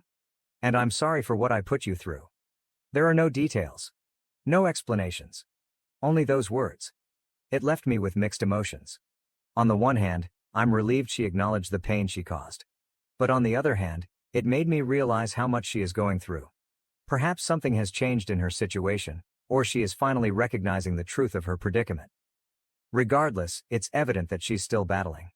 I don't know what will happen next in her custody struggle, but if there's even a slim chance she can get the child out of that harmful atmosphere, I hope it goes well for her. But I have to tell myself that I cannot get back engaged. I can't solve her problems. And I've already contributed significantly. Now it is up to the authorities. If CPS investigates and finds sufficient evidence to act, I will have done my part. If not, I'll have to admit that I can't control everything, no matter how much I want to. Final update. Thank you to everyone who has provided advice, encouragement, and even tough love. Your words helped me understand the big picture and gave me the confidence to act without second-guessing myself. And to anyone reading this who may be in a similar situation, it's okay to keep your peace. You can care for others while still maintaining your boundaries. Doing the right thing can sometimes entail taking a step back and allowing the system to work. You don't have to repair everything yourself. Do what you can and leave the rest to people who are more qualified to manage it. I'm not sure what will happen next, with my ex-fiancé, my brother, or any of this mess. But I know one thing. Whatever happens, I will be fine. Now to the next story 5. I discovered my parents stole my $200,000 trust fund to support my sister. When I exposed them, they got furious and kicked me out of the house. To provide some context, my sister Corey has Down syndrome. She is 4 years older than me, and I've known for as long as I can remember that my sister was different from me in many ways. Even as a small child, I noted that Corey would respond strongly to every circumstance. If things didn't go her way, even in minor ways, she would scream and weep in a manner that most children did not. It was as if she couldn't take the frustration of things not living up to her expectations.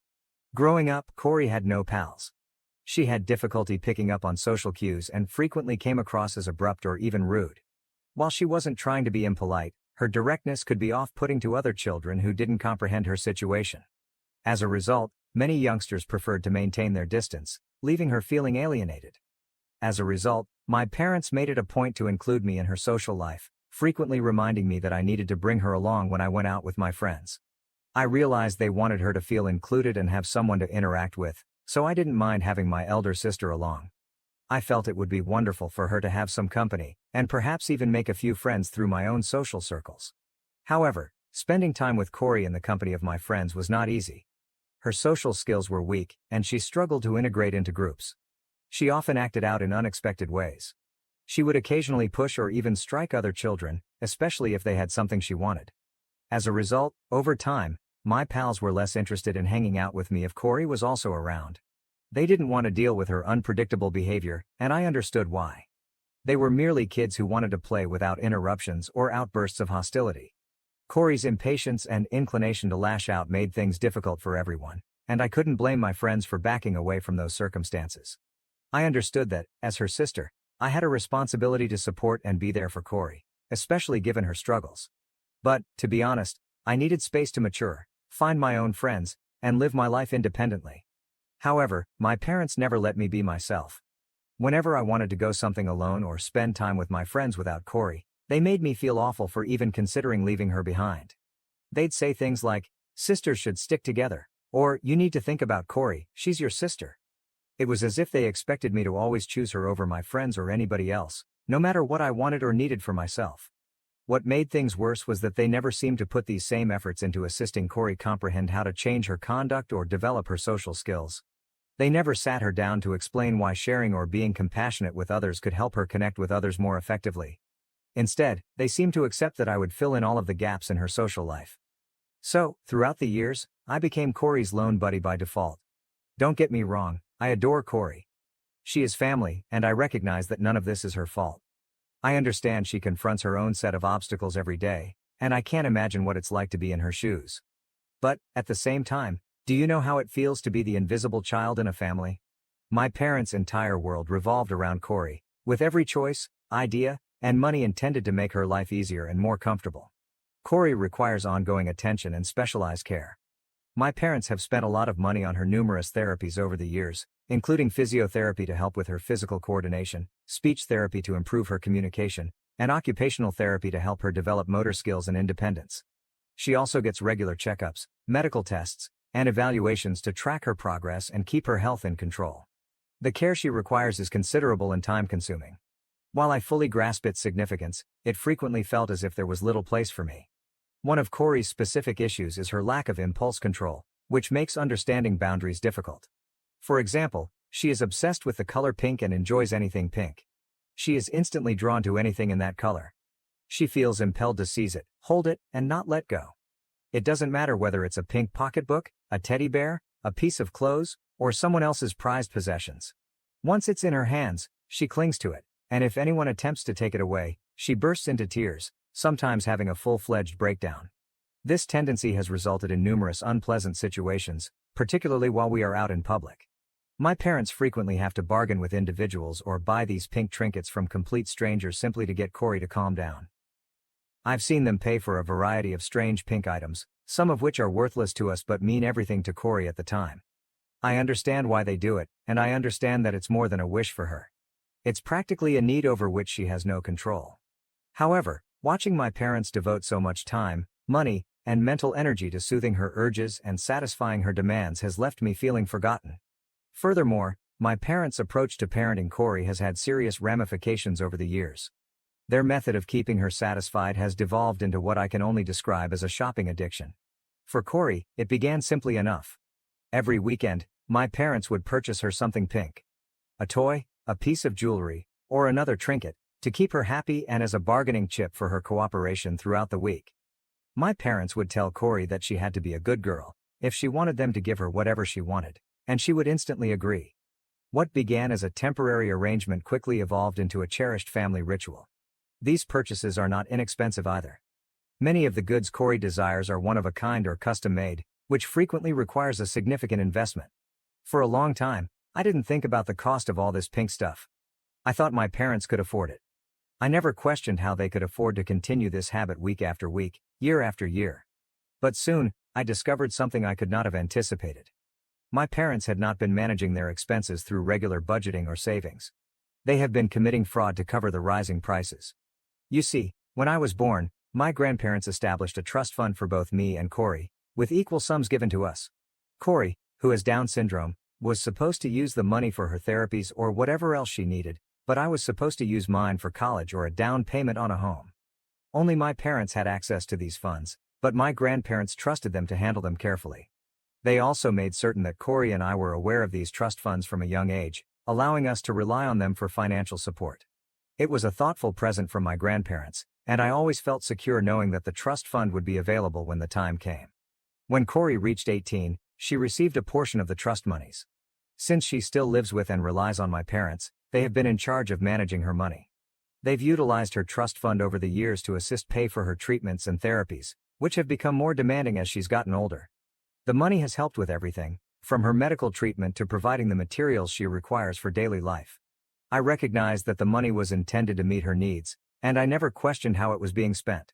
When I turned 18, I anticipated to get my half of the trust fund, as promised. I had previously planned to utilize the money for my college tuition. Once that was taken care of, I intended to preserve the remainder for any additional bills that would arise as I approached maturity. I had my future planned out, and I was counting on that fund to help me forge a steady route forward. But little did I know, my hopes would soon be dashed. My grandparents arranged a fantastic 18th birthday party for me last week. They had done the same for Corey when she turned 18, so I had been looking forward to my own celebration for quite some time. They had invited everyone in their family. I was genuinely pleased, surrounded by the people I cared about, and it was one of those days when everything felt just right. Following the cake cutting, my grandparents made an announcement to the entire gathering. They told me how proud they were to see me all grown up and gone to college, and that as a birthday present this year, I would receive the trust fund they had put up for me years before. The entire room erupted in cheers and clapping, with everyone praising me on this incredible gift. I felt a rush of exhilaration and thankfulness come over me as I hugged and thanked my grandparents for everything. But in the midst of all the enthusiasm, I saw that my parents were the only ones who did not appear joyful. While everyone else smiled and congratulated me, my parents seemed unconcerned. They stood off to the side, their faces strained, almost uncomfortable. I could see them exchanging glances, and while they didn't say anything, there was a discomfort to them that was difficult to miss. It struck me as peculiar, but in the excitement of the celebration, I didn't give it much thought. I wanted to enjoy the rest of the party, so I put it to the back of my mind. Later that evening, when we got home from the party, I couldn't shake the feeling that something was still wrong. My parents appeared uptight and didn't speak much with me. Typically, they were concerned about Corey's health, mood, or anything she needed. But that night, Corey appeared absolutely satisfied, playing with one of her new gifts. Sensing something else was going on, I finally asked my folks if there was anything wrong. That's when my father gave me a serious look and informed me that he and my mother needed to talk to me alone. The tone of his voice immediately sent shivers down my spine. I could see it was serious. We sat together in the living room, and they exchanged troubled looks before my father began to talk. He explained, almost tentatively, that they wouldn't be able to give me my trust fund as my grandparents had planned. I didn't understand what he meant at first, so I asked him to clarify.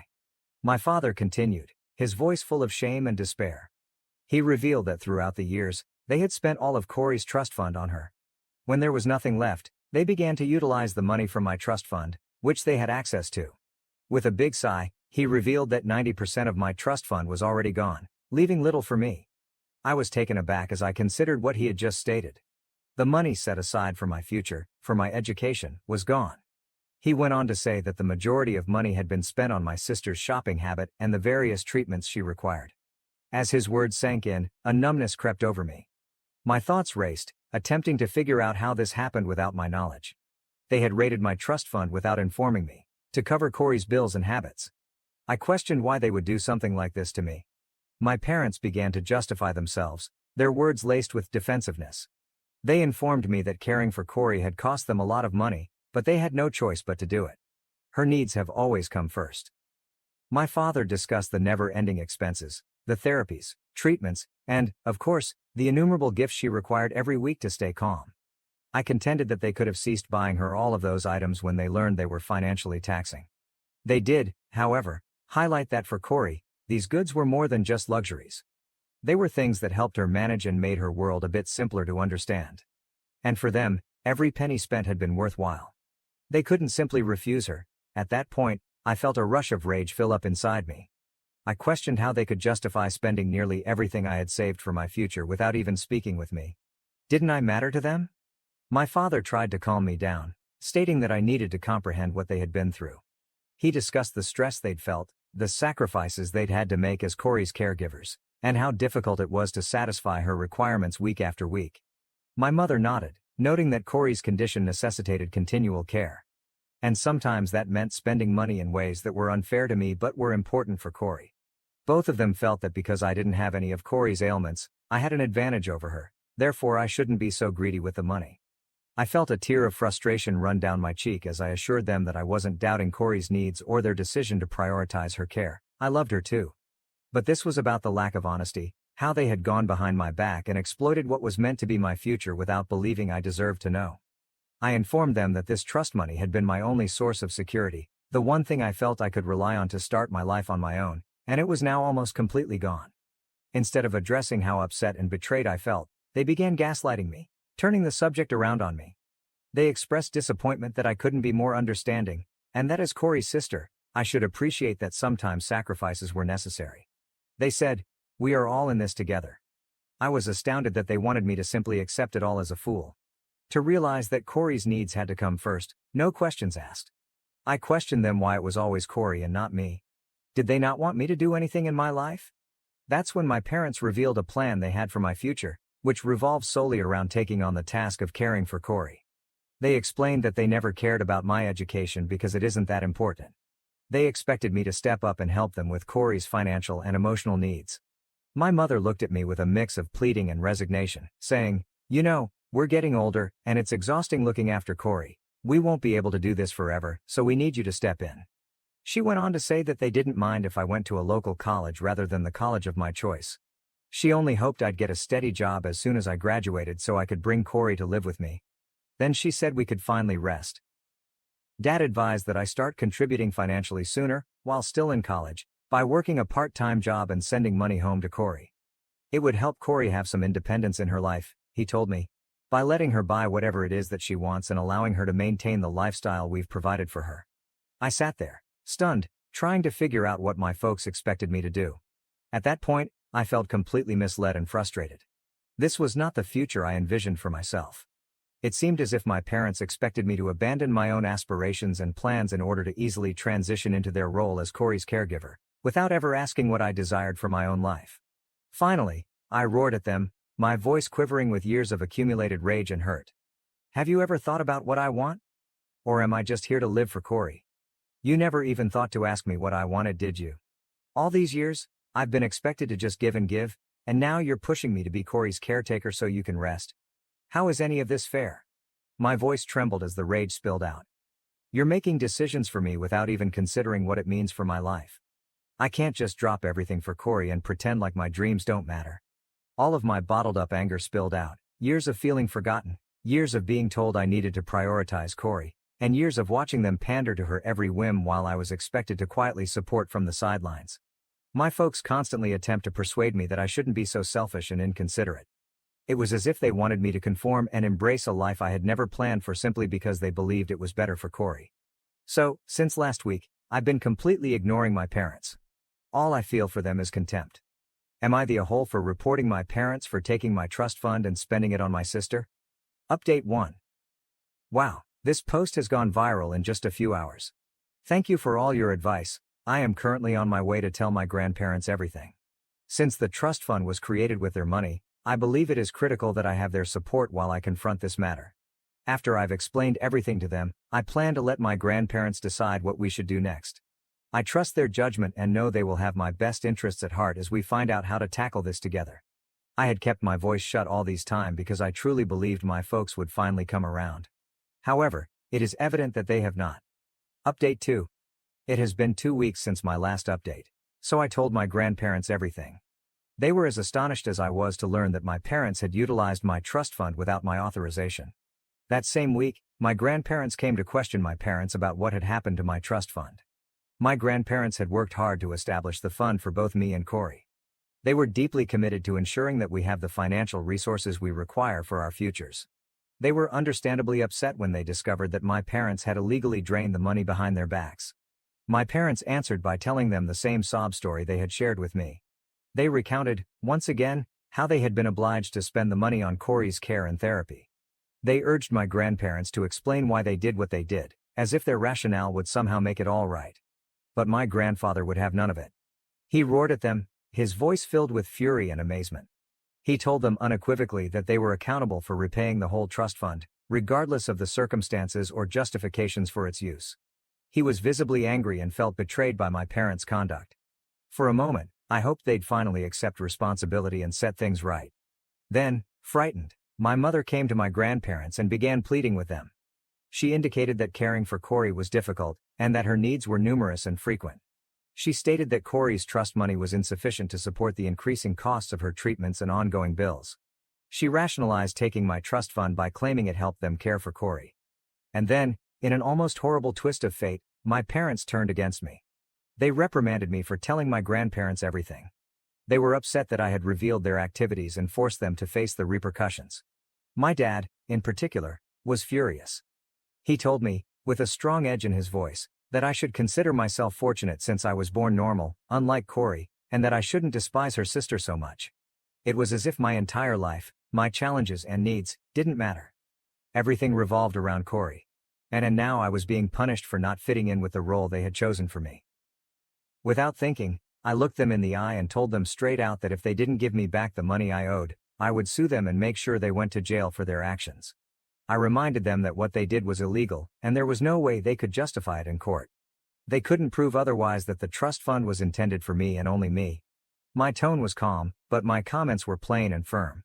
I could see the color drain from my parents' faces as they comprehend what I had just spoken. For the first time, I genuinely stood up for myself, and I could see the shock in their faces. They were not used to me being that straightforward. So resolute. Fortunately, my grandparents nodded in accord. They supported me because they knew I was correct. Seeing their encouragement, I persisted, speaking with greater conviction.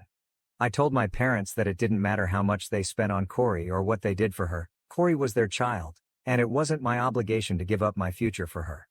I loved Corey, of course, and I would always be there for her, but I wasn't going to sacrifice my own life, education, and goals just to make her feel cared for. I made it plain that I was tired of always coming second to her, of being overlooked while her needs were always prioritized. I finished by declaring I was done with them.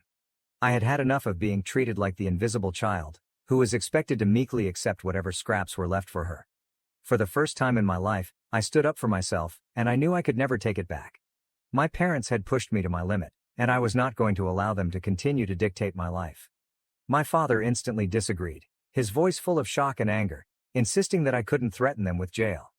He told me that as their child, I should have family loyalty and be willing to support them at all times, especially after everything they had done for me over the years. His statements were intended to make me feel guilty and to remind me of my responsibilities to them. My mother, attempting to ease the situation, even weighed in, proposing that since there was still 10% of my trust fund remaining, I could simply accept it and keep my mouth shut. It felt like they were treating me like a charity case, as if the residual crumbs from my trust fund were all I deserved and I should forget about anything else. But my granddad refused to back down. He came in, his voice stern, and informed my parents that if they didn't agree to give me back the full amount, he would get the best lawyer in town to sue them. The possibility of legal action appeared to have had a significant impact on my parents. They eventually became silent, recognizing my grandfather meant business. After a tense exchange, they reluctantly admitted that what they had done was incorrect. Nonetheless, they begged my grandparents for some time to consider things over. However, the ramifications didn't stop there. My father was furious with me for exposing them to my grandparents and threatening him and mom with jail time. In his rage, he declared that he never wanted to see my face again. He urged me to leave his house, stating he had had enough of supporting a selfish person like me, someone who could backstab their own family, like this. When my grandparents heard this, they quickly offered to have me move in with them. They assured me that I always had a home with them and that they would help me in every way they could as I worked out my next steps. So, without hesitation, I packed my clothing, gathered my necessary documents, and moved out of my parents' house. Currently, I live with my grandparents.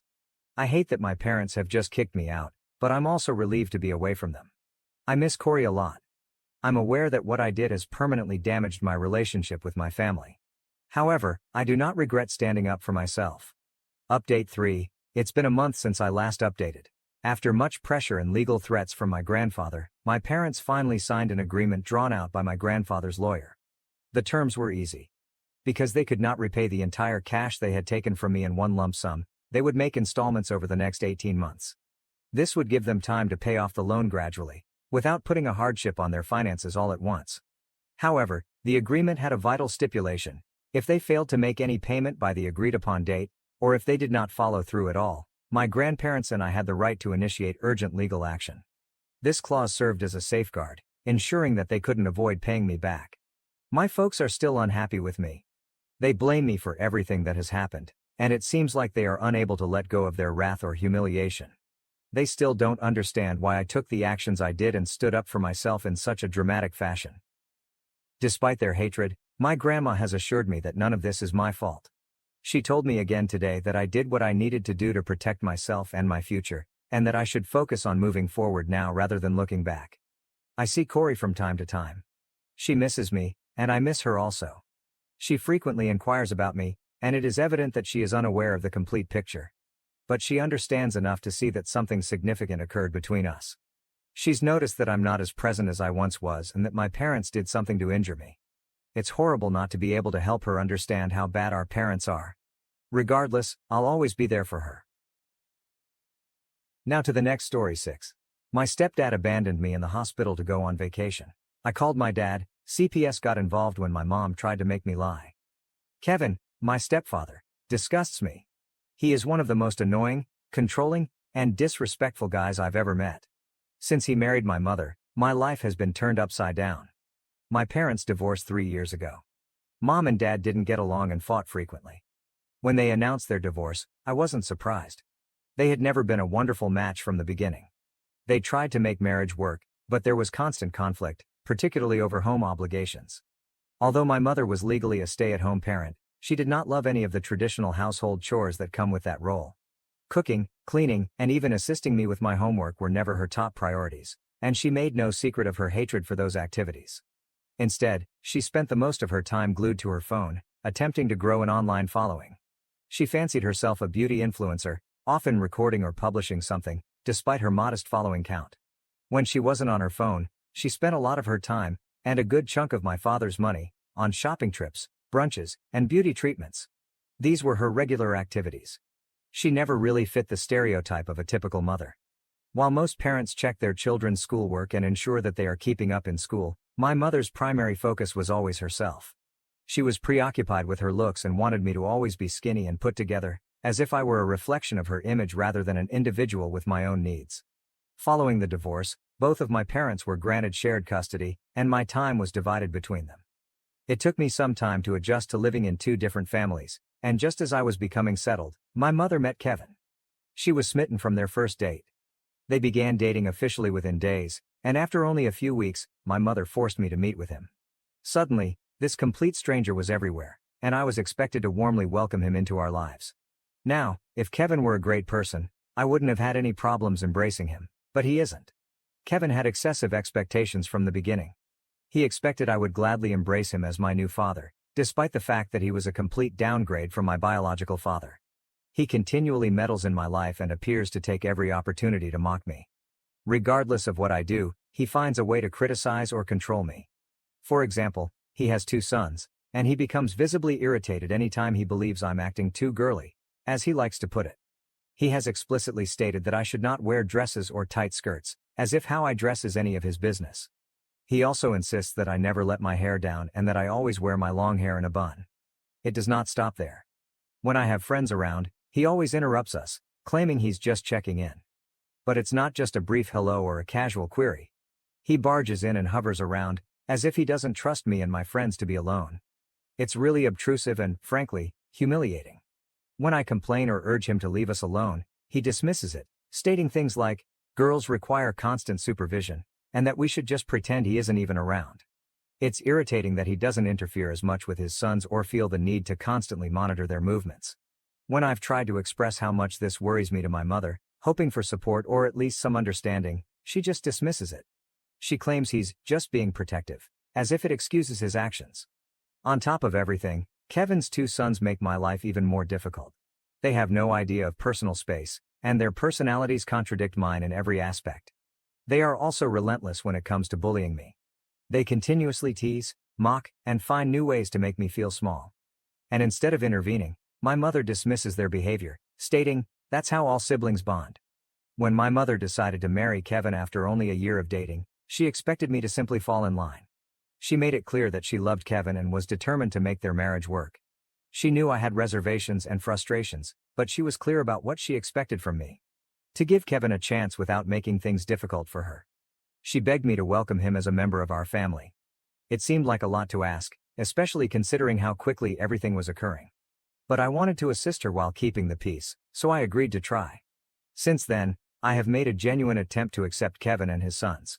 I've tried to follow his routines and adapt to the changes, though it hasn't been easy. One of the things that upsets me the most is Kevin's insistence that I refer to him as Dad. It doesn't feel right, and every time I say it, I can't help but feel animosity rise within me. I already have a father, and I do not want to replace him. However, Kevin does not seem to realize or care that it is difficult for me. Beyond the name, what is truly upsetting is my mother's shift in focus and goals. After her marriage, she seemed to be more concerned with Kevin's sons than with me. She spends more time with them, assists them in ways she never did for me, and treats them more like a mother than she ever did for me. I sometimes feel as though I've lost my place in her life. She is simply a mother to Kevin's sons now. I'd want to live with my father, especially because he's normally more understanding. However, he had to relocate for a new job in another city, which paid him substantially more.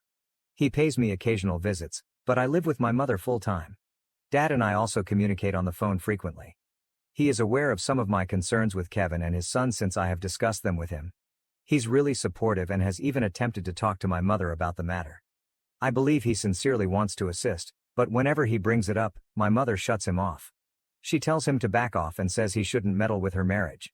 Despite everything, I've worked hard over the years to acclimate to life with my new family.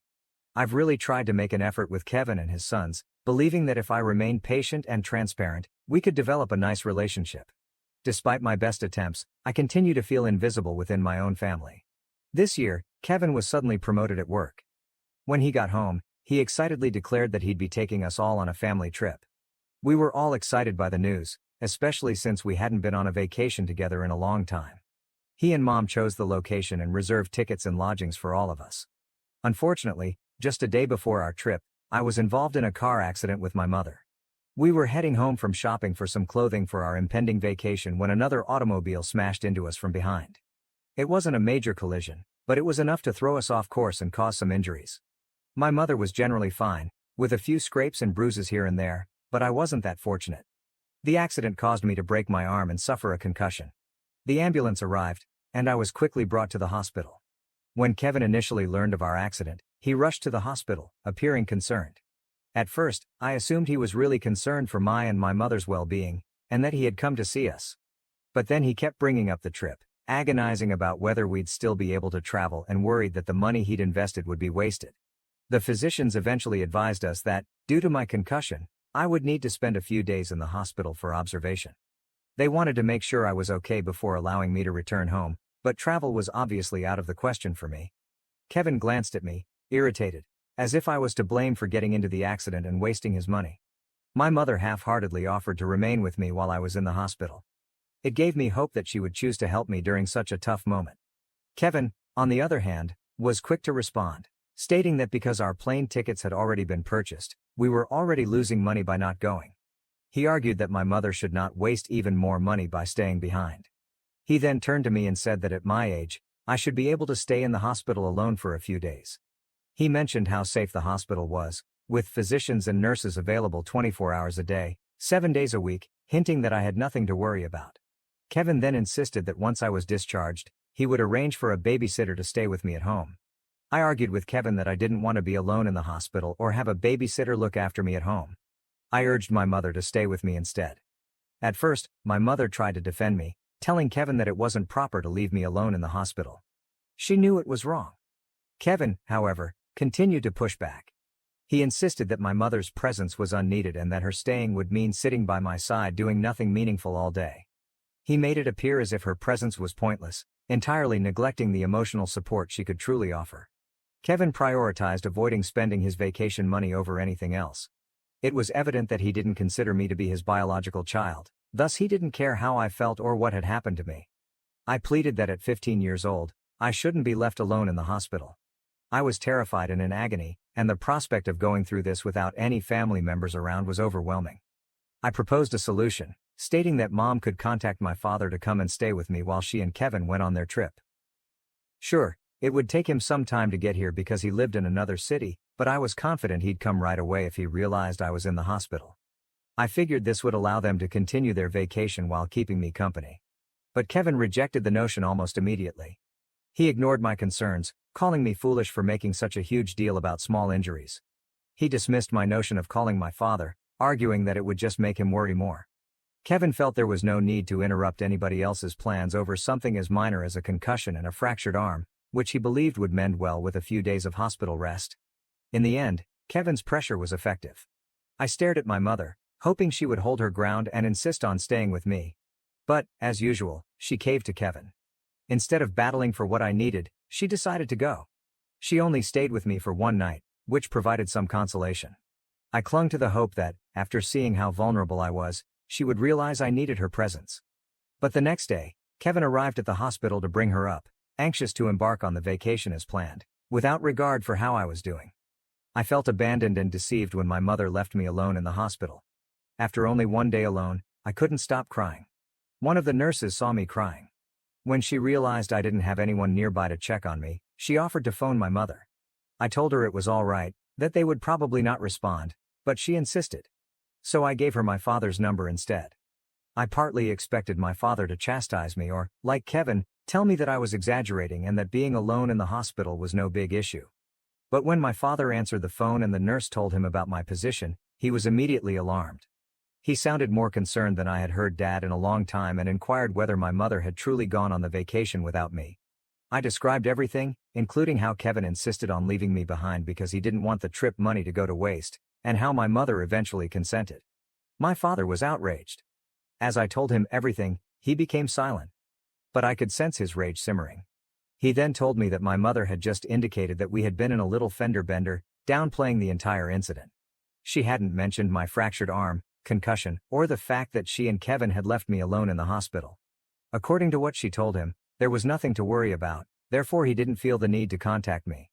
Hearing that my mother had willfully lied about my circumstances to my father made me feel even more hurt and betrayed. My father instantly told me that he will come over as soon as possible. He said he'd drop everything, drive to the hospital, and remain with me for as long as it took. For the first time since my admission, I felt relieved. Knowing that my father was on his way to be with me and that someone was finally taking my condition seriously. As I sat there waiting, I realized how much I needed this type of support in my life. Within 2 hours, my father arrived at the hospital. Seeing him enter through the door felt like a great weight had been lifted off my shoulders. I started crying as he hugged me and promised me that everything will be fine. He then went straight to my doctors, making sure he grasped every aspect of my injuries. I could see relief on his face as he affirmed that, while my injuries were severe and significant, they were not life-threatening. He genuinely regretted not being there for me sooner and not challenging my mother's version of events. He told me he regretted assuming that everything was good without personally checking in on me, and it was evident he was beating himself up over it. My father was visibly angry at Kevin. He was upset that my stepfather had the audacity to dismiss my demands and then choose to go on a trip rather than ensure my well-being. Kevin's lack of respect and concern by leaving me alone in the hospital demonstrated how little I meant to him. His behavior screamed volumes, indicating that despite being married to my mother, I was nothing more than an annoyance to him. My father tried contacting my mother and Kevin, but neither answered. This infuriated Dad even more, and he vowed that he would give Kevin and Mom a lesson for abandoning me like this. Over the next 2 nights, my father stayed by my side, having taken time from work to ensure that I was not alone. He never left me alone till I was released. Even then, he wasn't keen about me returning to Kevin's place, where I'd be left with only a babysitter until everyone returned. Instead, he insisted I accompany him home, and I consented. Once I arrived at my father's house, he attempted to contact Mom again.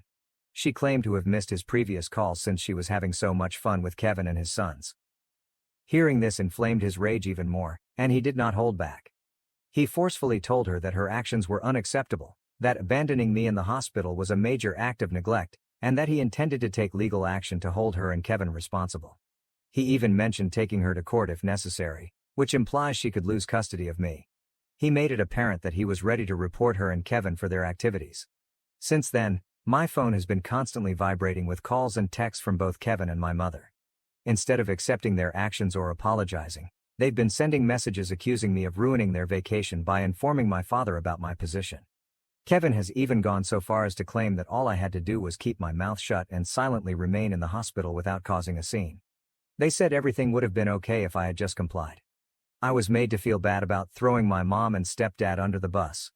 Update 1. For everyone who is asking, now that I've had some time to think about it and spoken with my father, I know how many times Kevin and mom have neglected me over the years, and I've just let it happen.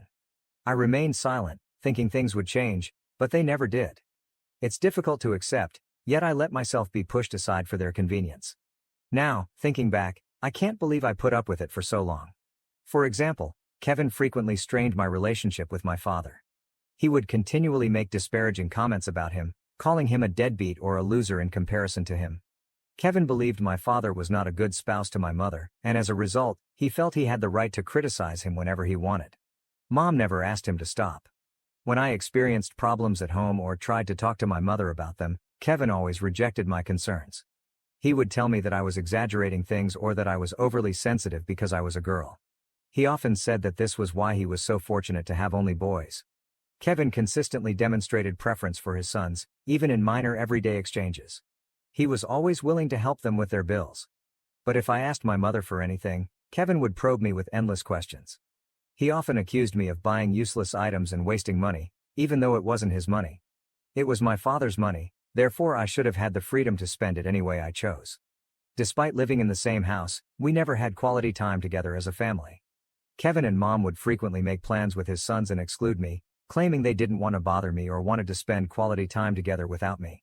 This often made me feel abandoned and unimportant. They'd go out to dinner or do activities they enjoyed without thinking about whether I'd want to join. This is perhaps why I was so delighted to accompany them on their vacation. They rarely engage me in their plans. Kevin and mom also do not like to celebrate my birthdays.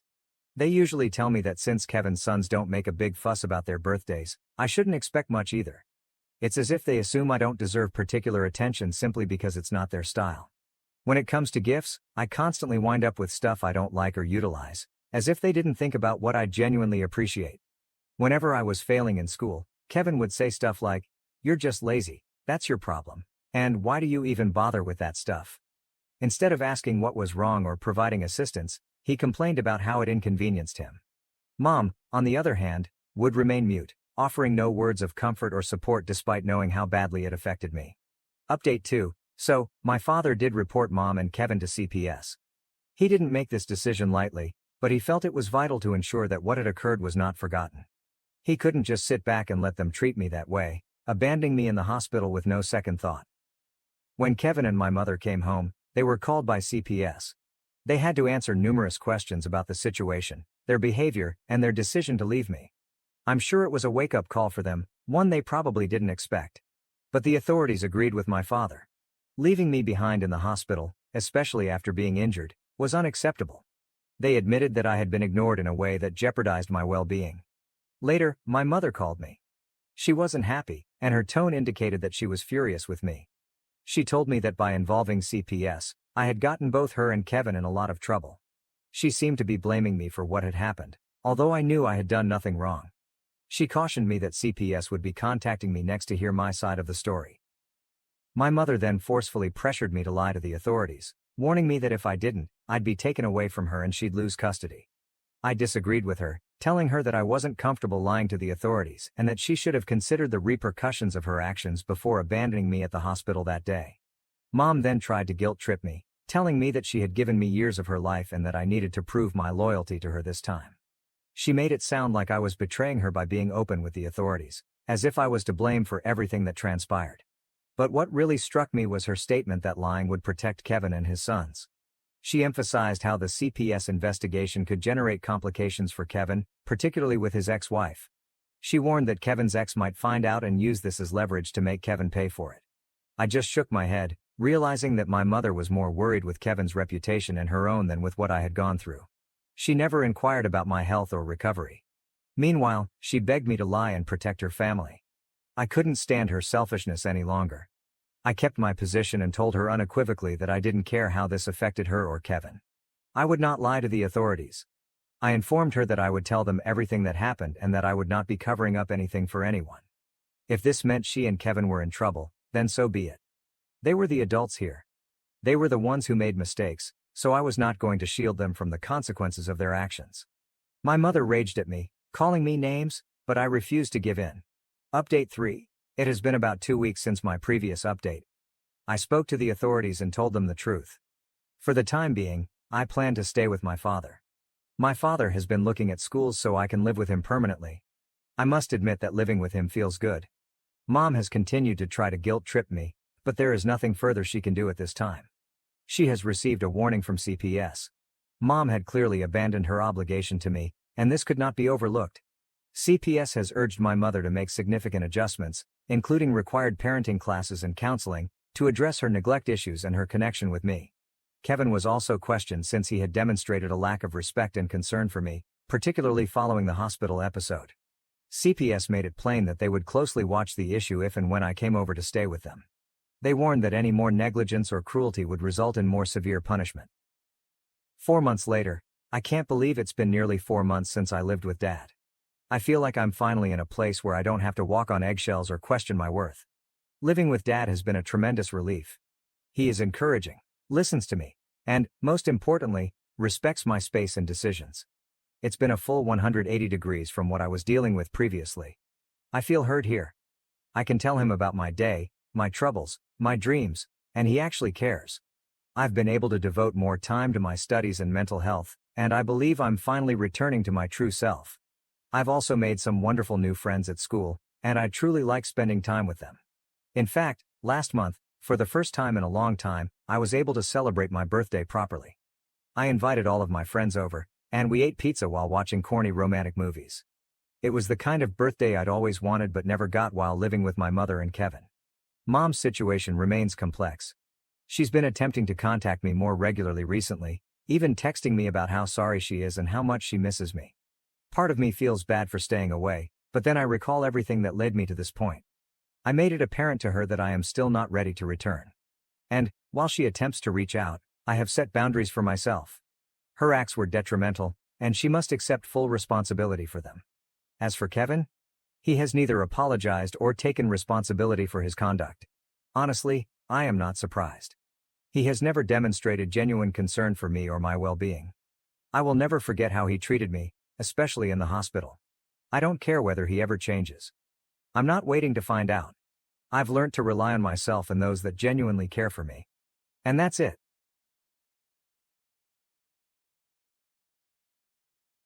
Thank you for watching. If you haven't subscribed yet, please do so and hit the notification bell to stay updated with more shocking real-life stories happening around you.